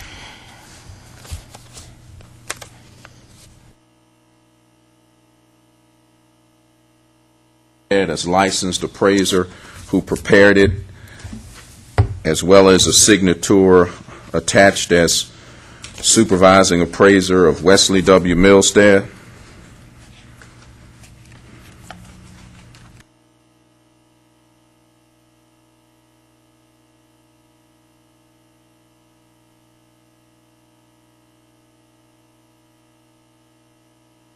Yes, on page 7, Wesley Milstead's signature appears on that page, indicating that he signed as supervisor of this appraisal.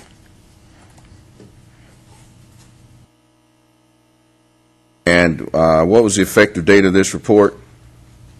November 8th, 2010. And what was the date this report was signed?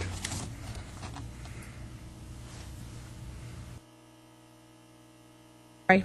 The effective date of the appraisal was November 5th, 2010. The date of signature was November 8th, 2010. How did you obtain a copy of this report? This report was given to me by the lender, FSG Bank National Association.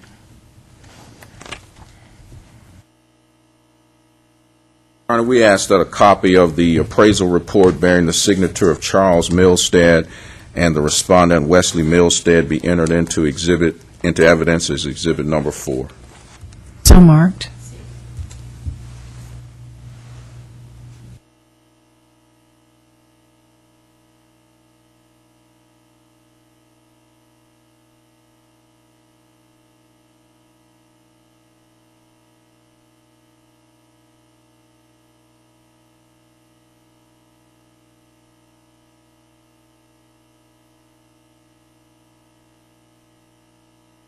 All right, Mrs. Avers, who did you understand, or who do you understand, rather, Charles Milstead to be?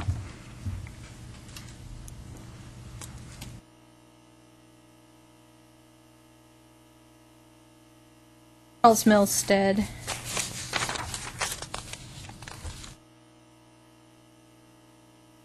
Wesley Milstead's father, is what I believe. Is Charles Milstead a licensed appraiser in the state of Tennessee? Yes, he is.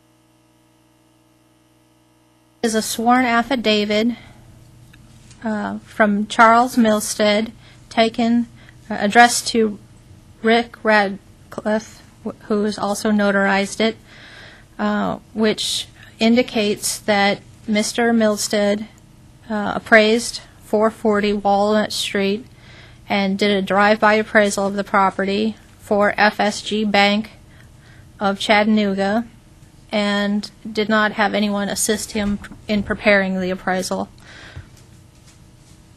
This letter was dated October 9th, 2012. Your Honor, we ask that a copy of Mr. Charles Milstead's sworn affidavit given to Rick Radcliffe, the state's investigator and notary, dated October 10th, 2012, relative to this matter be entered into evidence as the next numbered exhibit, exhibit number 5. Yes, it's marked as Exhibit 5.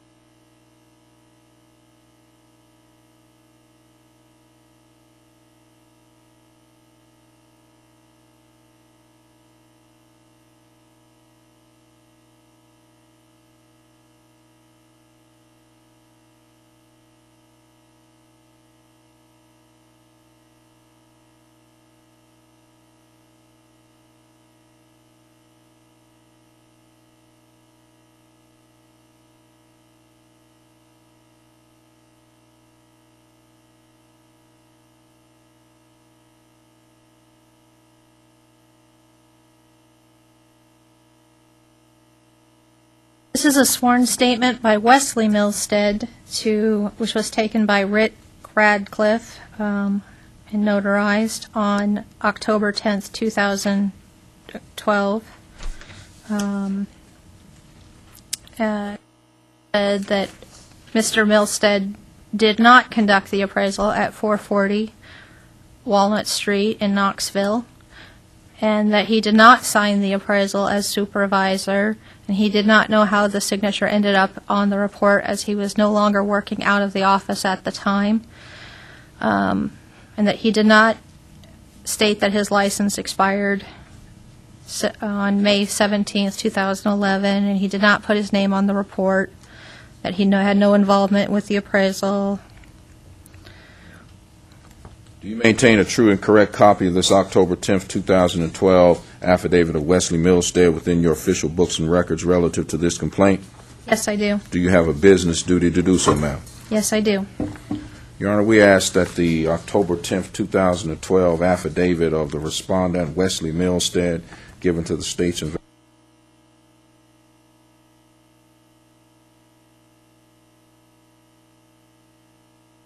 So marked.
Let's hand it to you now.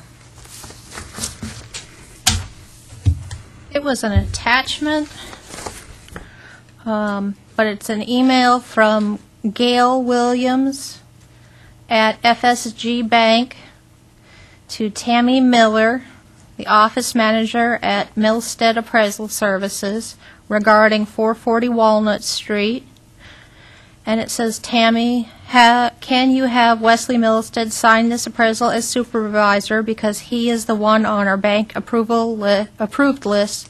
I need this urgently. Thanks, Gail Williams, Loan Operations. All right. Did the respondent refer to this email within his exhibit, which has just been entered into evidence as exhibit number 6? Yes, he refers to it in the last paragraph at the bottom of exhibit 6.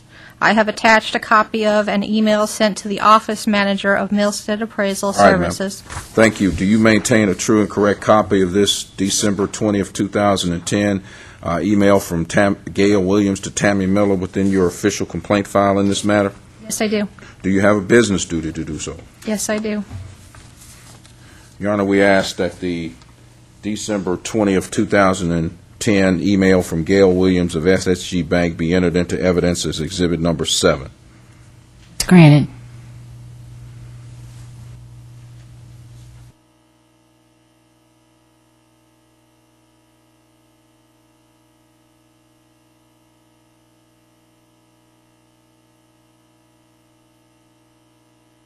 Mrs. Avers, on November the 8th, 2010, when the appraisal report in this matter, which is exhibit number 4, was signed by Charles Milstead, was the respondent's certified residential appraiser certificate still suspended? Yes, it was. In December of 2010, when the bank requested by this email, exhibit number 7, that the respondent's signature be added to the report, was the respondent's certified residential certificate still suspended? Yes, it was.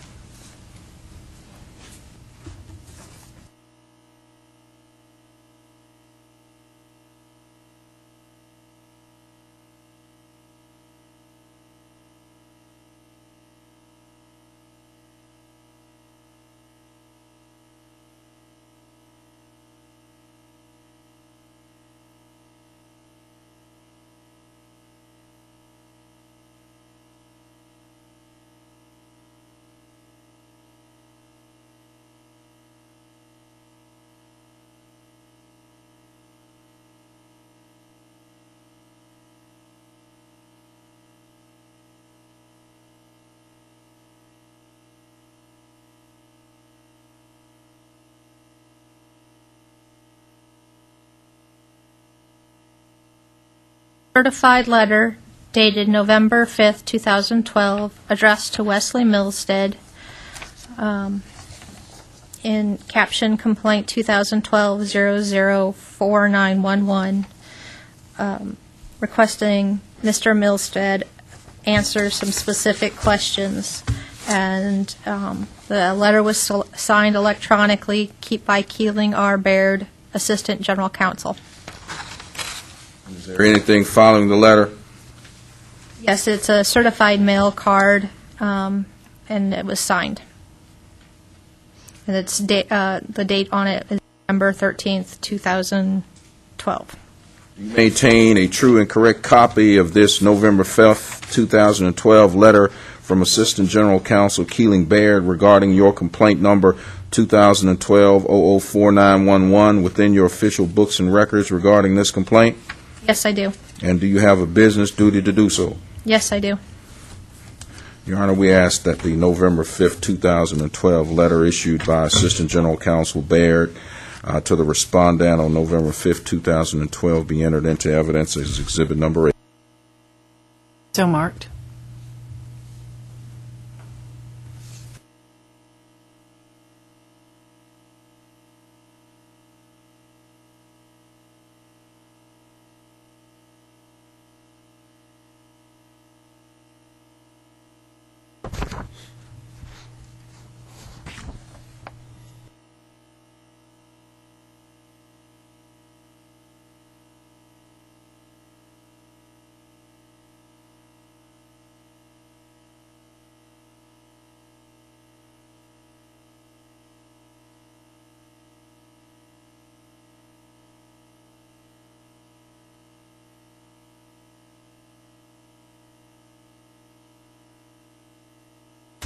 What is this last proposed exhibit marked as proposed exhibit number 9, Mrs. Avers?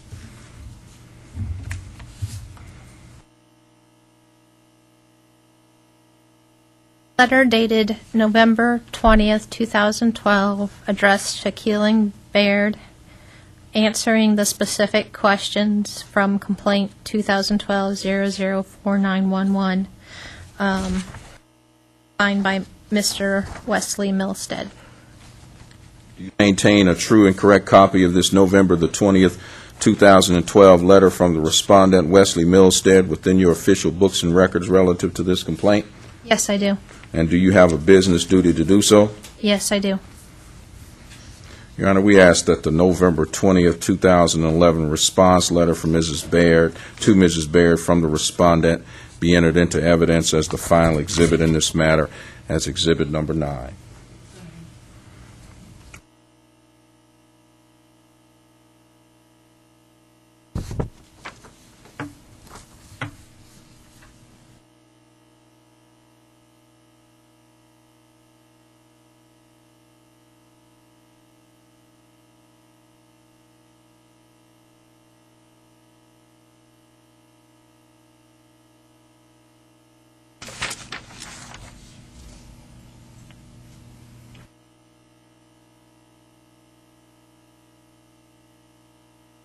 Now, Mrs. Avers, after you reviewed the appraisal report prepared in this matter on November the 8th, 2010, the respondents and Charles Milstead's affidavits, and the respondent's November 20th, 2012 letter, which is exhibit number 9, did you form an opinion, ma'am, as to whether the respondent complied with applicable provisions of USPAP in this matter?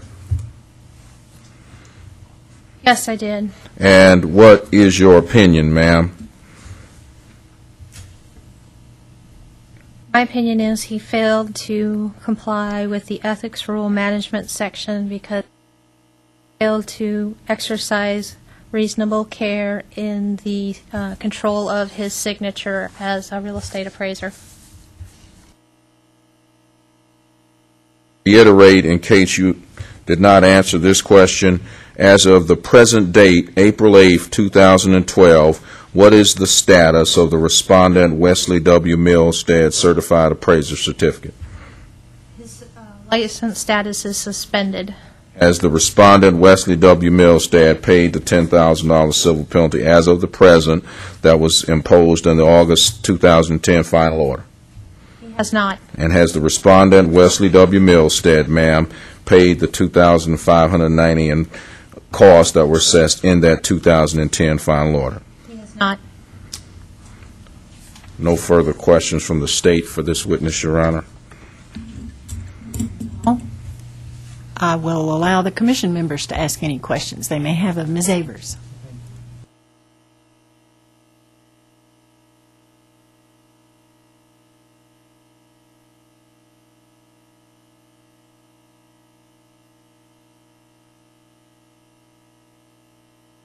Any further proof, Mr. Joseph? Your Honor, we have no further proof in this matter. Then if you'd like to make a closing statement, you're welcome to do that. Thank you.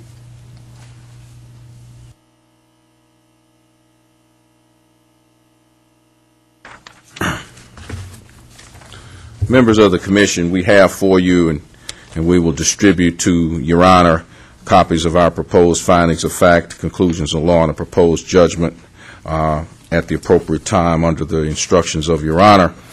The state believes that it is proven by a preponderance of evidence, which is our burden, all of the allegations that we have made within our findings of fact for which the Commission would have proposed written findings before it, and that all of the proposed findings of fact have been proven either by the sworn testimony of Mrs. Avers or by the content of the exhibits that you have before you, which have been entered into evidence, or by both the testimony of Mrs. Avers and the content of the exhibits.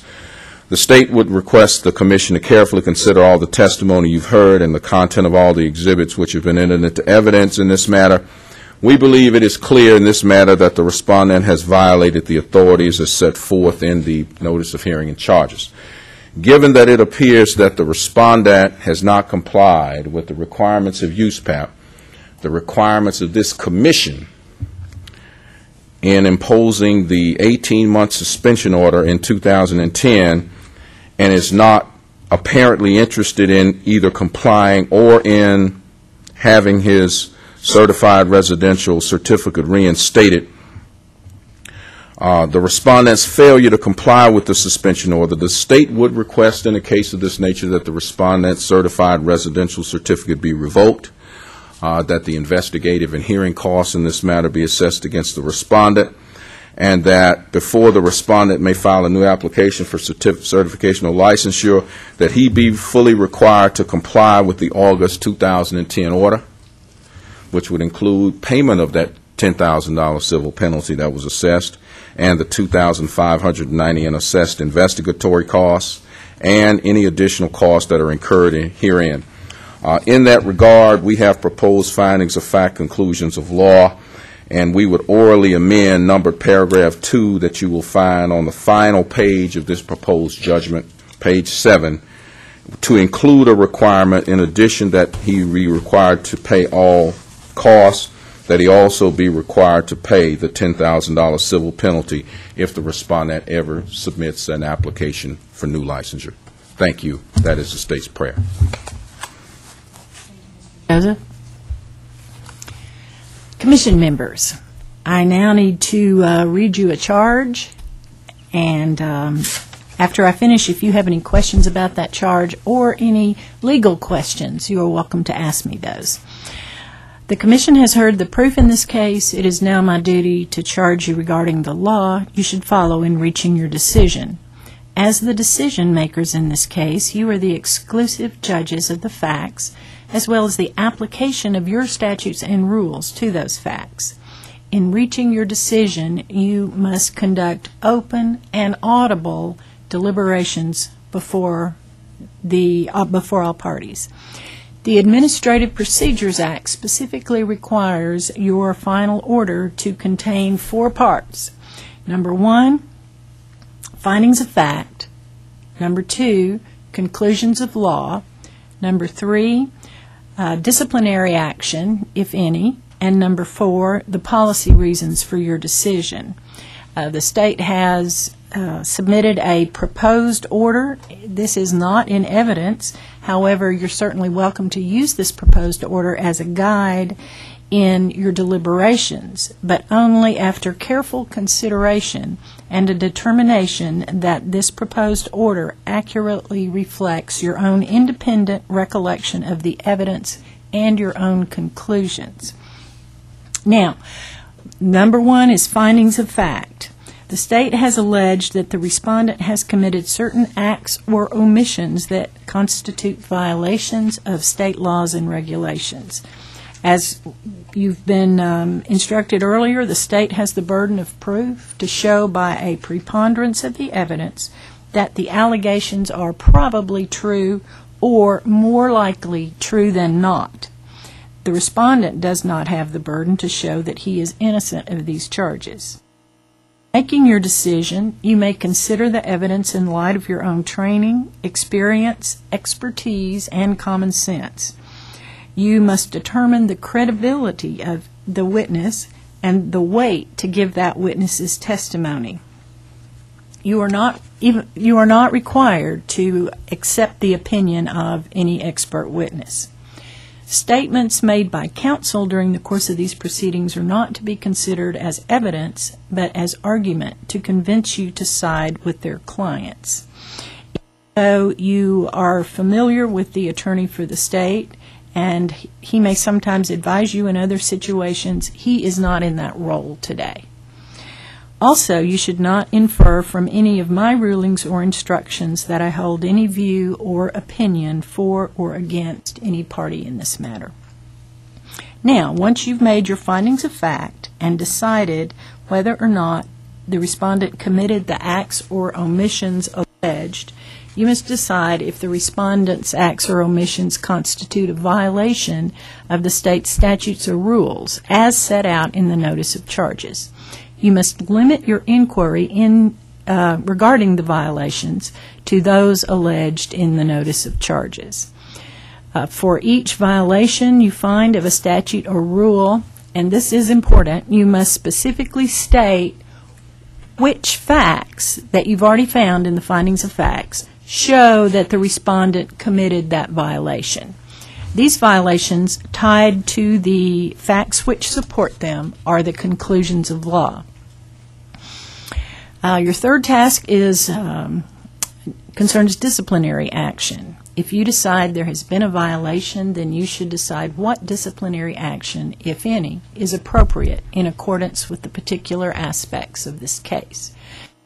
Consider any evidence that the parties have introduced on the issue of appropriate discipline, including whether the conduct was of a continuing nature or a one-time offense. Finally, after you've completed these 3 steps, you should formulate a policy reason for your findings and conclusions. Your policy reason states why your decision is appropriate in this situation. Any motions must be carried by a simple majority of the panel members. As I stated earlier, I will be available to answer any legal questions you have. If you need to hear from a witness again, then you can vote by a majority vote to reopen the proof and hear from a witness. Unless there are questions about my charge, I will turn the hearing over to Chairman Hall to preside over your deliberations. Oh, certainly. I just jumped right in there and didn't give you a chance to do that. Yes, now's a good time to do that.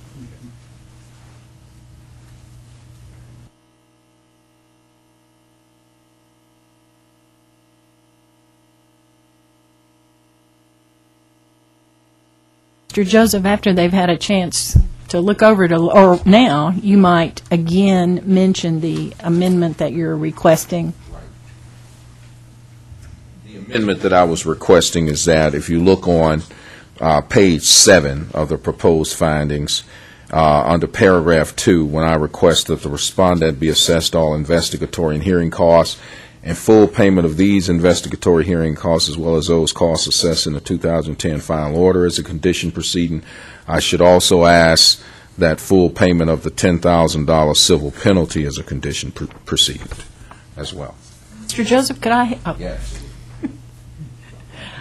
I will add this to the technical record and mark it filed today.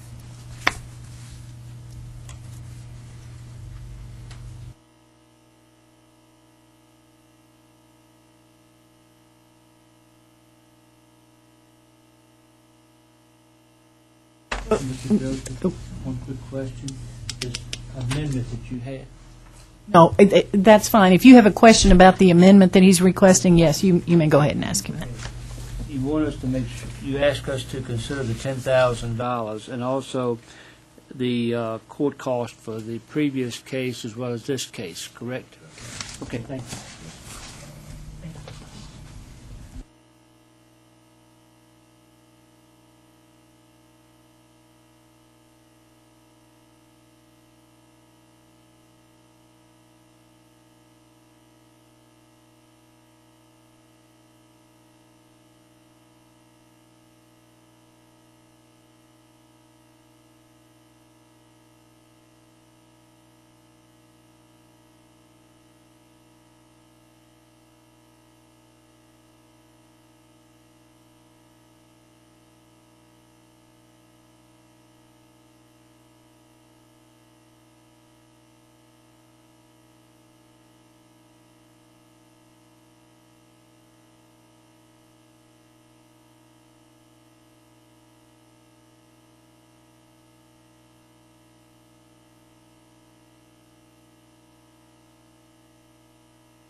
Review this.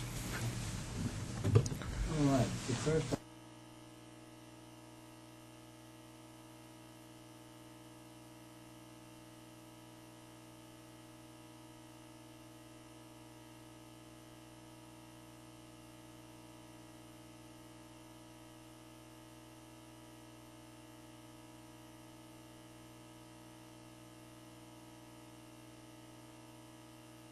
Second.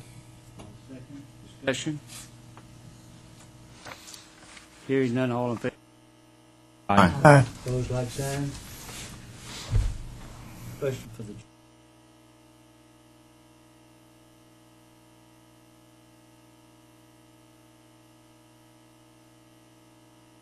do we need to go over each one of these individually now, or can they all?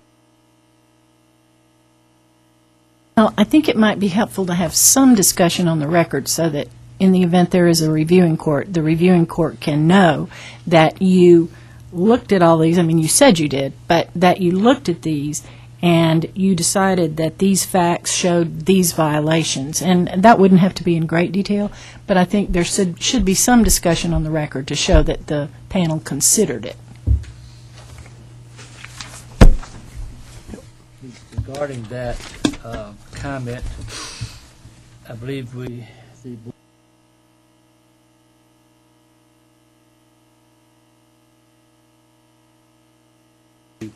certificate of holder had this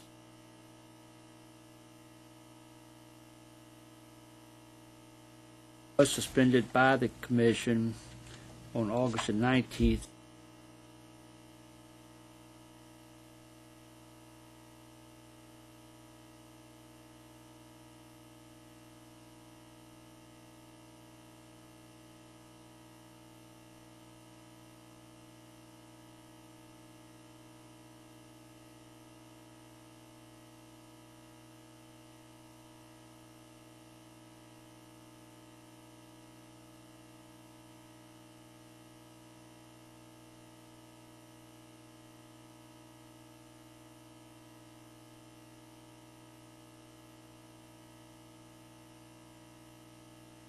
Definitely suspend it beyond this 18-month period until he does comply with these requirements of the final order.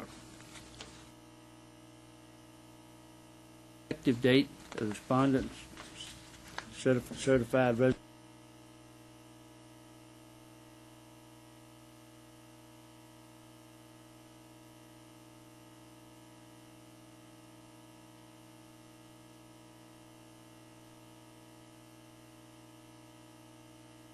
Office incorporating within the final order two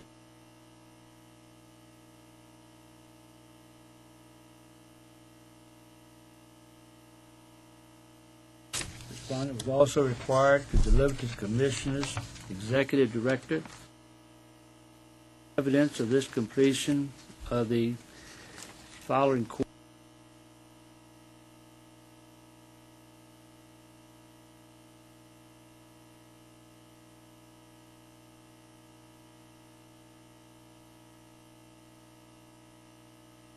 Seven-hour subdivision analysis course and a 30-hour residential reporting course. The respondent did not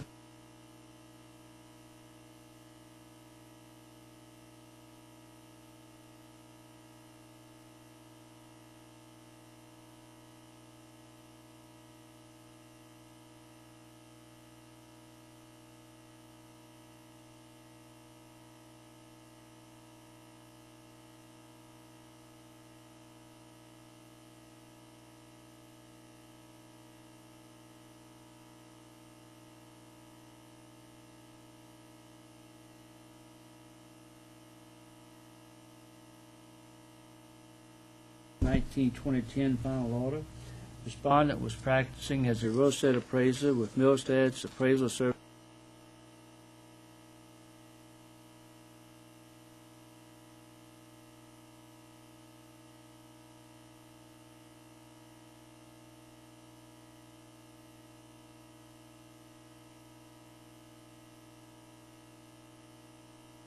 Mr. Charles Milstead is a licensed real estate appraiser. Exterior only appraisal report as of November the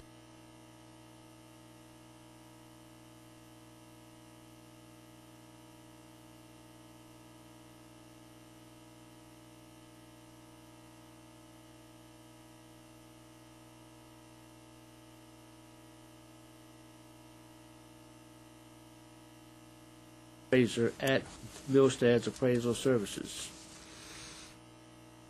Charles Milstead and Tammy Miller, a former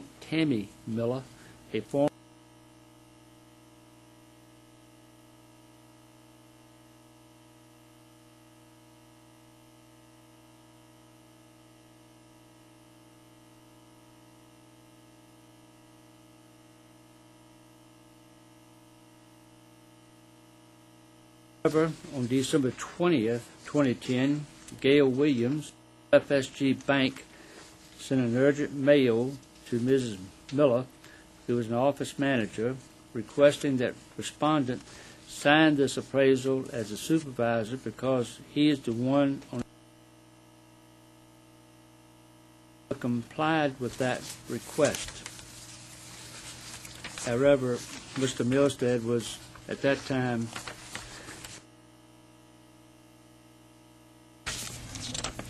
respondent was not aware of this request from the client at the time it was made in late December 2010. August 2010 and some point January 2011, he allowed his electronic signature to remain unprotected at Milstead's appraisal services for this period. Given was that in case any of his work needed tweaking, that these reports that he respondent did not exercise due care to prevent the underlying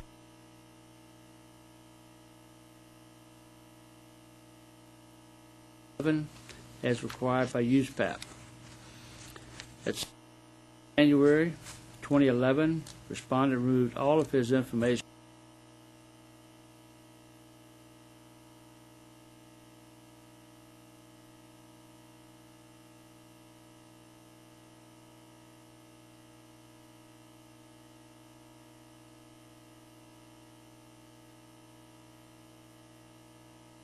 regarding this regard was an admission on his part involved a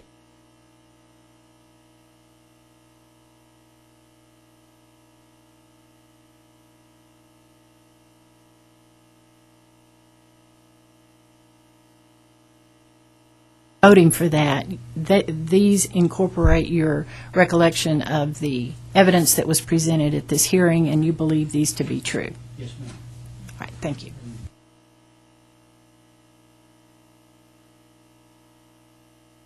Next item we need to address would be the conclusions of law. We have previously voted to accept the conclusions of law as presented.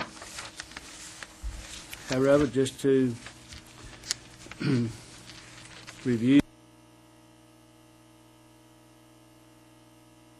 respondent's actions as set out in numbered paragraphs 2 through 19.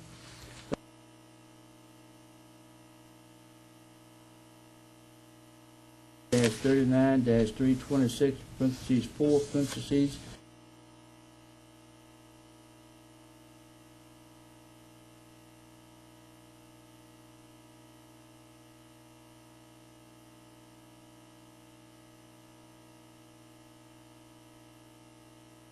actions are set out in numbered paragraph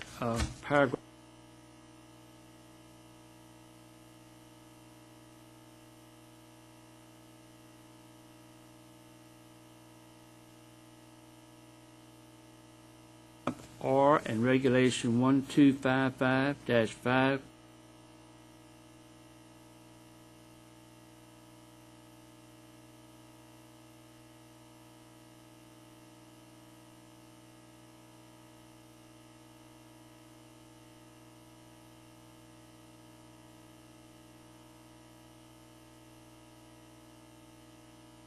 after the real estate appraisal is performed in accordance with generally accepted appraisal. Certified real estate appraisers must comply with uniform standards of professional appraisal practice.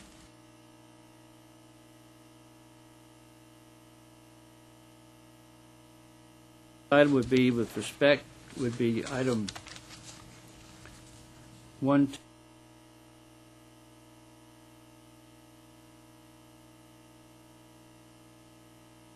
To any licensed certificate holder, the Commission, may, in addition to or in lieu of any other lawful disciplinary action, assess a civil penalty against such license. Each separate violation of a statute, rule, or order pertaining to the Commission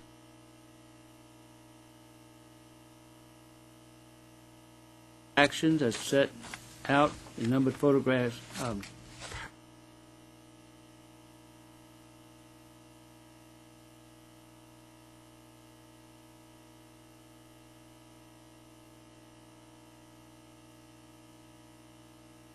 professional appraisal practice, which states in pertinent part as follows.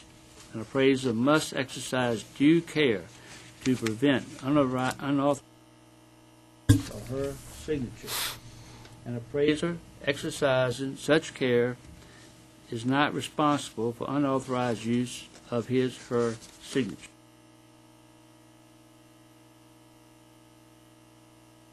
Part of this, respondent's violation of Tennessee Code 62-39-320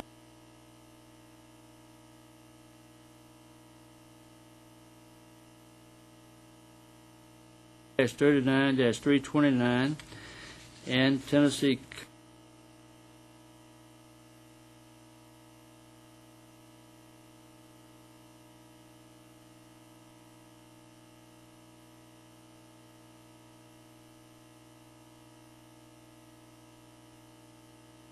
violation of the ethics rule.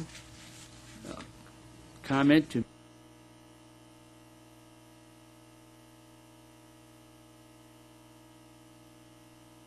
of his certification as a certified real estate appraiser and or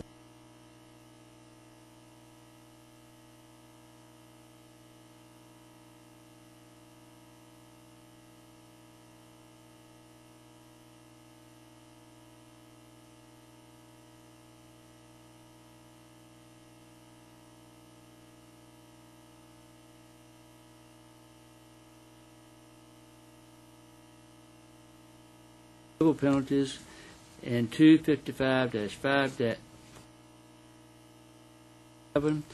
grounds for revocation, suspension, and restriction, and the assessment of investigatory and hearing costs against respondent pursuant to Tennessee 56-1-311, parentheses A, parentheses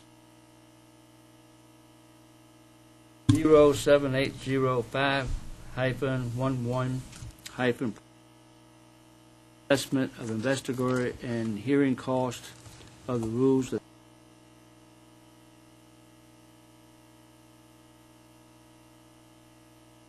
as I understand it, the commission has previously unanimously voted to accept the findings of fact and the conclusions of law as requested in the proposed order. Yes, ma'am.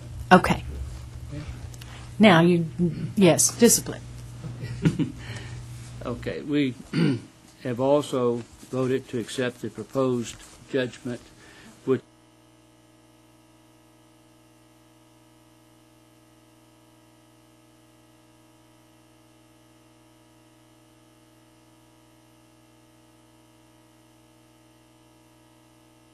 in order, the only thing we need to add to that is just to make sure that we are correct, that the motion also included the addition of the comments made by Mr. Joseph as an amendment.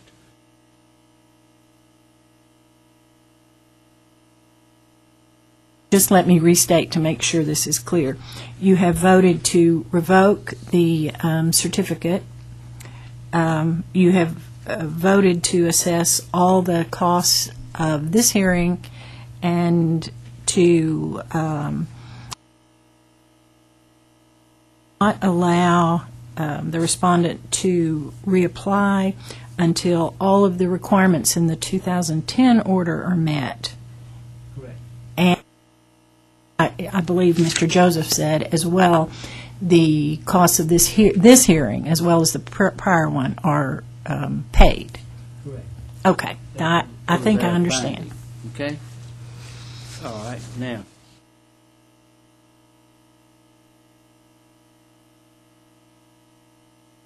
Charged with the duty to regulate the practice of real estate appraising in the state such that the citizens of this state receive all such services in accordance with state law and regulations. Because the respondent has violated the law and regulations governing the practice of real estate appraising, it is in the public interest of the citizens of this state and for protection of their welfare that we have revoked the license of Wesley Milstead, as well as assessed the fine of $10,000, the court costs for the previous hearing, as well as the court costs for today.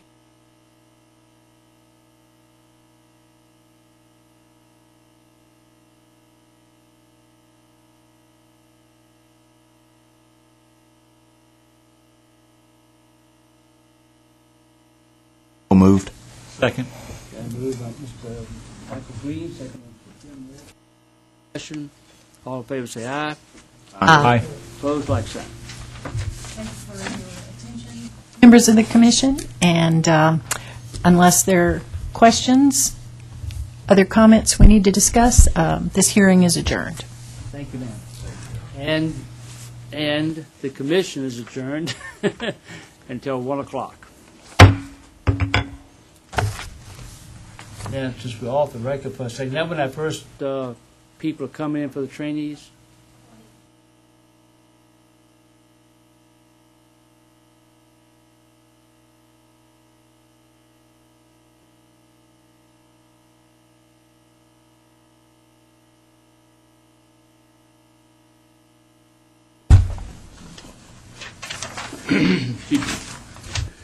Okay.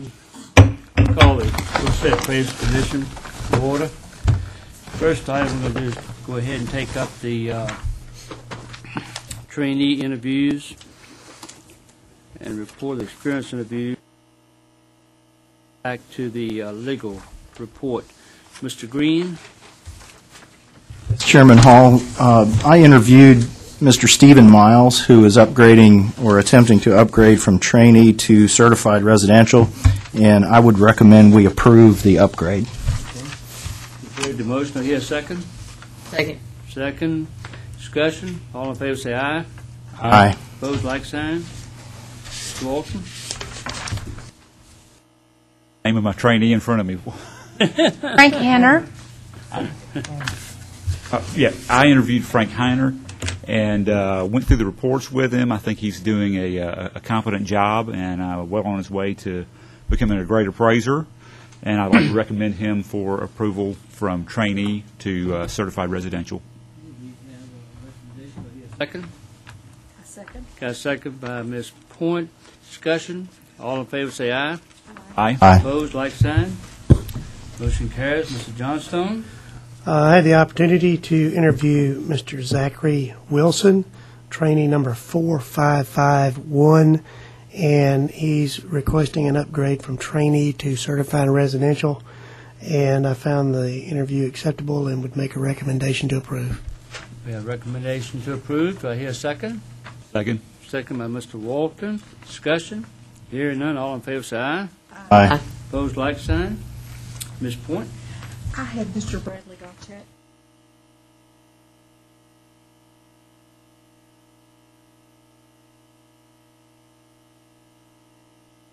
Motion. Do I hear a second? Second by Ms. Johnson. Discussion. All in favor say aye. Aye. Opposed, like sign. Ms. Point? I reviewed reports of Mr. Feltner from last month. Upgrade from trainee to certified residential. Have a motion. Second. Second. Second, Mr. Walton. All in favor say aye. Aye. Opposed, like sign.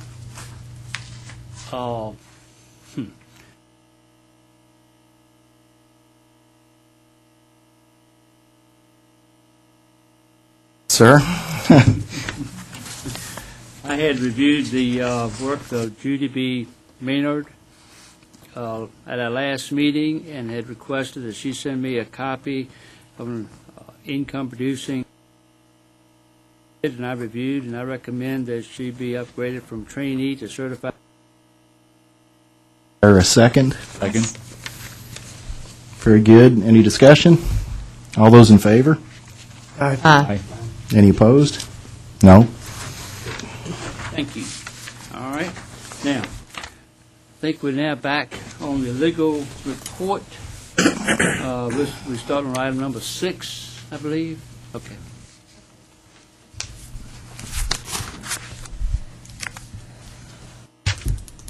Okay, we're on item number 6, 2012018871. complaint was filed by a consumer and alleged biased and undisclosed interest in the appraisal of subject property. The property was being appraised for a probate sale of a family estate. Complainant alleged that when he and his brother sold the property, copy of the deed, only to learn that the property was now in possession of the appraisal service company owned by respondent. Complainant alleged this constitutes real estate fraud, and respondent appraised a parcel of property that he in turn benefited from. Thank you. The individual who filed the complaint is the brother of the friend who purchased the property. Respondent stated in his response that he appraised the property for an attorney who was handling the estate matter. Approximately 7 months later, respondent stated he was approached by a friend who asked respondent if he would finance the property so that the friend could buy it and move his family into the house. Respondent stated that he had known this friend for many years, but told him he had appraised the property previously and did not want a conflict of interest. Respondent stated he was informed by the attorney, his client, for the appraisal that this would not be a conflict. Thus, respondent financed the property for his friend and stated he did not profit from this situation. Respondent was given the opportunity to respond to the reviewer's conclusions, but we didn't receive a response from respondent. The reviewer conclusions are listed in the report.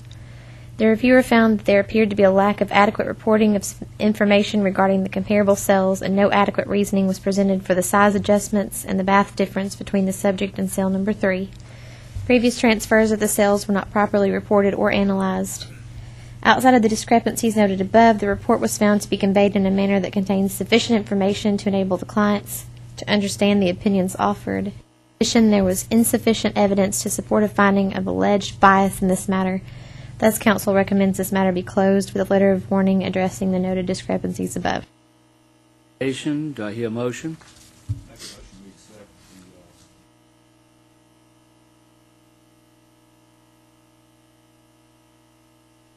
Discussion?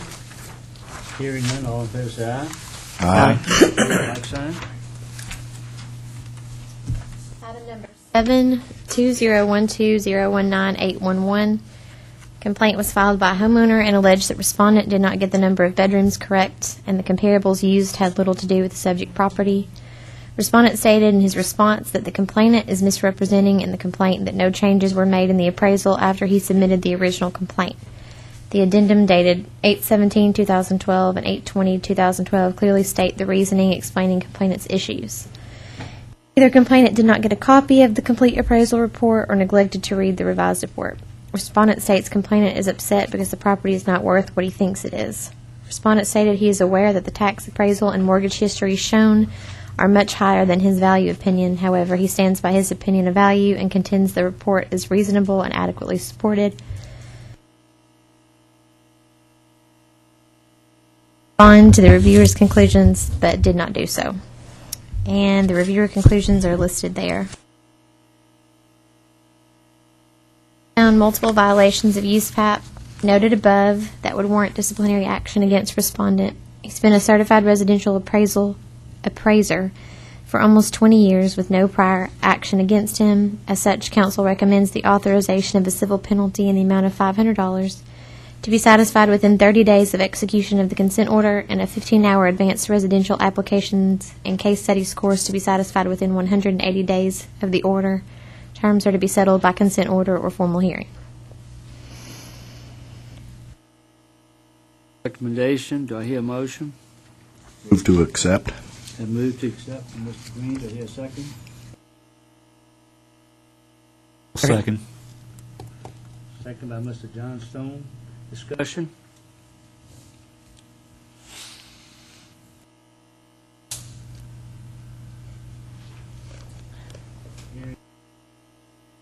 Aye. Opposed, like sign. Item number 8, 2012021981. Complaint was filed by a homeowner and alleged respondent undervalued a residential property by using misleading comparable sales data. Respondent stated in the response she did not feel that lower price sales were used from outside the area due to the fact that all sales and listings considered were taken from the subject neighborhood and the surrounding neighborhoods. There were 10 sales considered, which ranged from $85,000 to $125,000, having a 20% difference in gross living area and closed in the past year. All sales used had been on the market for less than 6 months. Respondent also stated it is a common occurrence in many areas for the tax value opinion to be higher than the value. The value of the subject property was not misrepresented by the comparable sales in the original report. Respondent stated she found it hard to believe that the subject appreciated an extreme amount in the 20 days. Respondent did not respond to the reviewer's conclusions, which are listed. Found that the appraisal lacked support, comments, and discussion for the market conditions. There was no discussion regarding seller concessions, adjustments. There was no discussion of the subject's prior sales history. The respondent did not support the garage adjustment or the loss in value for the difference between the depreciated value and the cost less the controlled value shown in the cost approach. The report does not reconcile all three approaches to value, rather only the sales comparison approach and the income approach. Respondent has been residential appraiser for more than 10 years with no prior disciplinary action. As such, counsel recommends the authorization of a civil penalty in the amount of $500 to be satisfied within 30 days of execution of the order and a 15-hour residential report writing course to be satisfied within 180 days of the order. Terms are to be by consent order or formal hearing.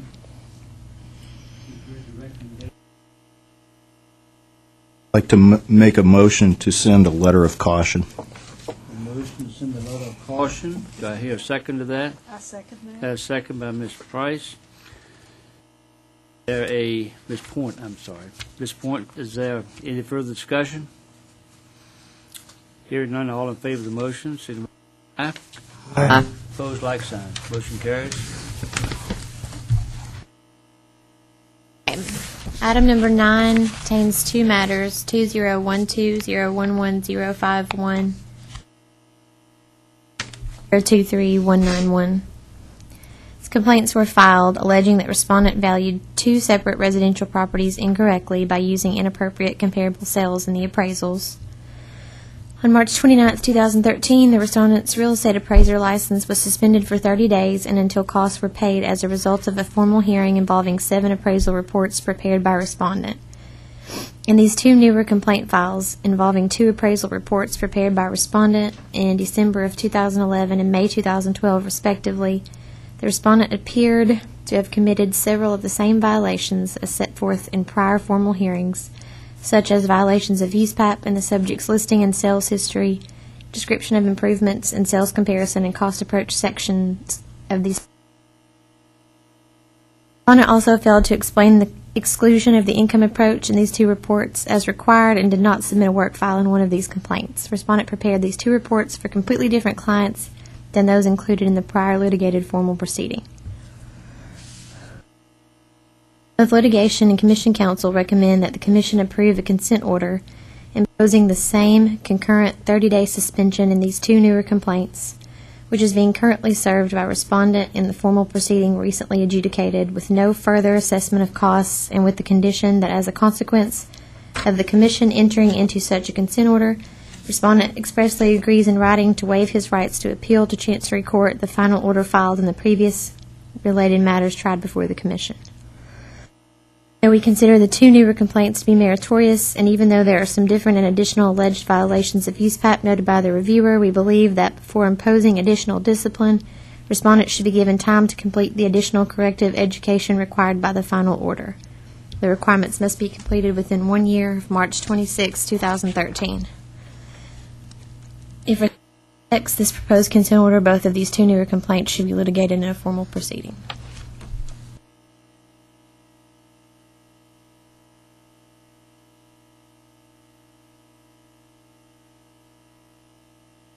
Motion we accept. Second. Discussion? Hearing none, all in favor say aye. Aye. Opposed, like sign. Motion carries. The last item, item number 10, 2013005301. Complaint was filed by the administrative staff of the Tennessee Real Estate Appraiser Commission due to cancellation notice of that was really loud, sorry. A respondent surety bond effective February 12, 2013. After such complaint was filed, Respondent Appraisal Management Company responded to the complaint by sending in a new surety bond with an effective date of March 21st. Gap in effective dates between the expiration of the original bond and the new bond of approximately 37 days. On the annotated 6239408B states that each applicant for registration shall post with the Commission and maintain on renewal a surety. Details of the bond shall be prescribed by rule and regulation of the Commission. However, the bond may not be used to assist collection efforts of credit extended by the appraiser. Respondent did submit a new bond at the request of the administrative staff. However, there was a lapse of approximately 37 days between the expiration of the old bond and the effective. Respondent failed to maintain a valid surety bond for the duration of its registration. Such counsel recommends the authorization of a civil penalty in the amount of $500 to be settled by consent order or formal hearing.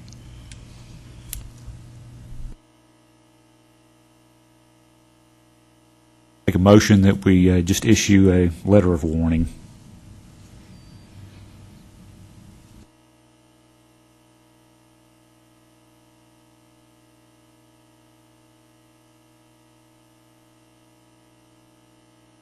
I'll second for discussion purposes. Okay, we've got a second by Mr. Green. Discussion? So basically, they were 37 days late. Is that right?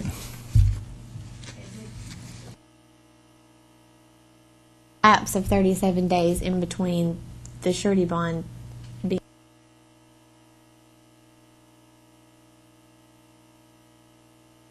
That common?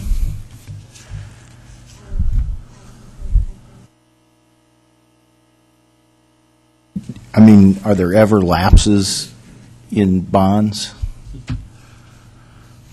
Hard to say that something is common or not common. The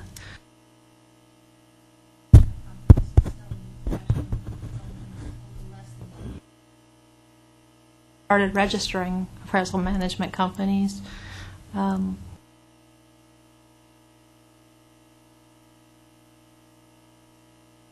Complaints against appraisal management companies ever, and of those management companies. So, no, I wouldn't say common. There's only a total of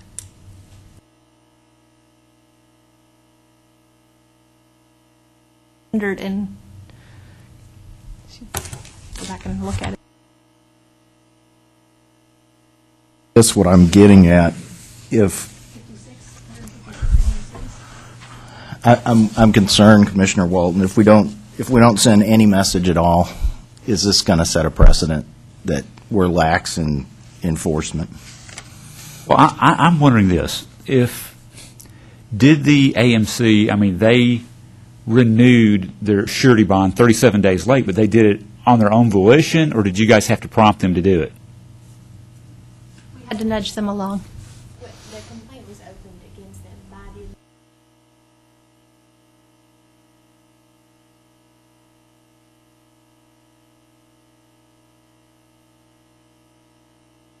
So, I mean, honestly, I guess it's a matter of if you view it as neglect or, if, just an honest mistake kind of a thing. Most insurance policies, you've got a 30-day grace period. Well, if we're late renewing our licenses, though, we pay a late fee when we renew late. So it isn't, I mean, technically, is this one of those incidences where we could fine them $50 to $100 a day every day they're late? So, sorry. Yes. So, at a minimum, 37 times 50 is like $1,500. So they're getting off fairly light. I guess I just wouldn't be in favor of letting it slide with a warning. Do they owe any money to any appraiser? Not that I'm aware of.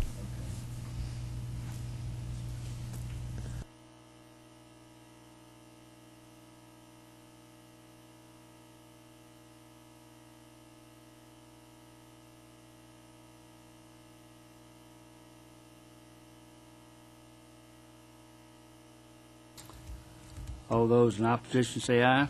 Aye.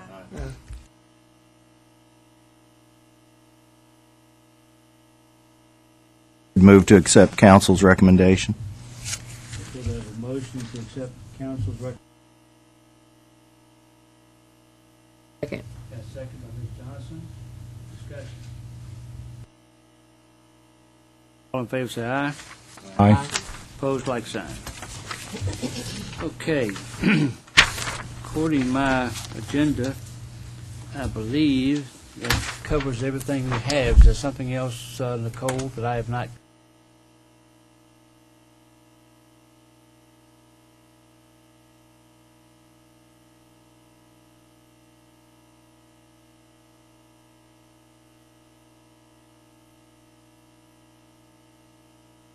I believe that's everything. Have any information about June? Will June be a similar meeting, or do we know yet? Do we have any indication of what June might be like? The June meeting, tentatively, the agenda is not set, obviously. Tentatively, we have planned a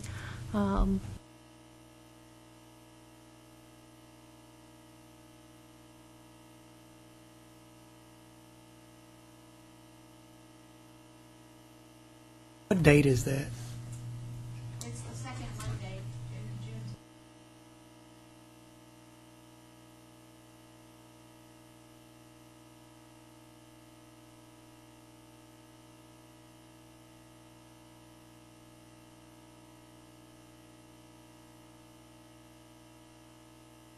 Hearing that's going to do the training.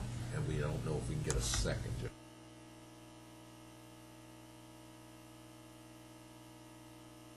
Items on the legal report, though, just to take up that time. Thanks, Keely. Team player. That's good. I had to feel like they had a waste trip. Okay, is there any other business to come before the commission? If not, we adjourned.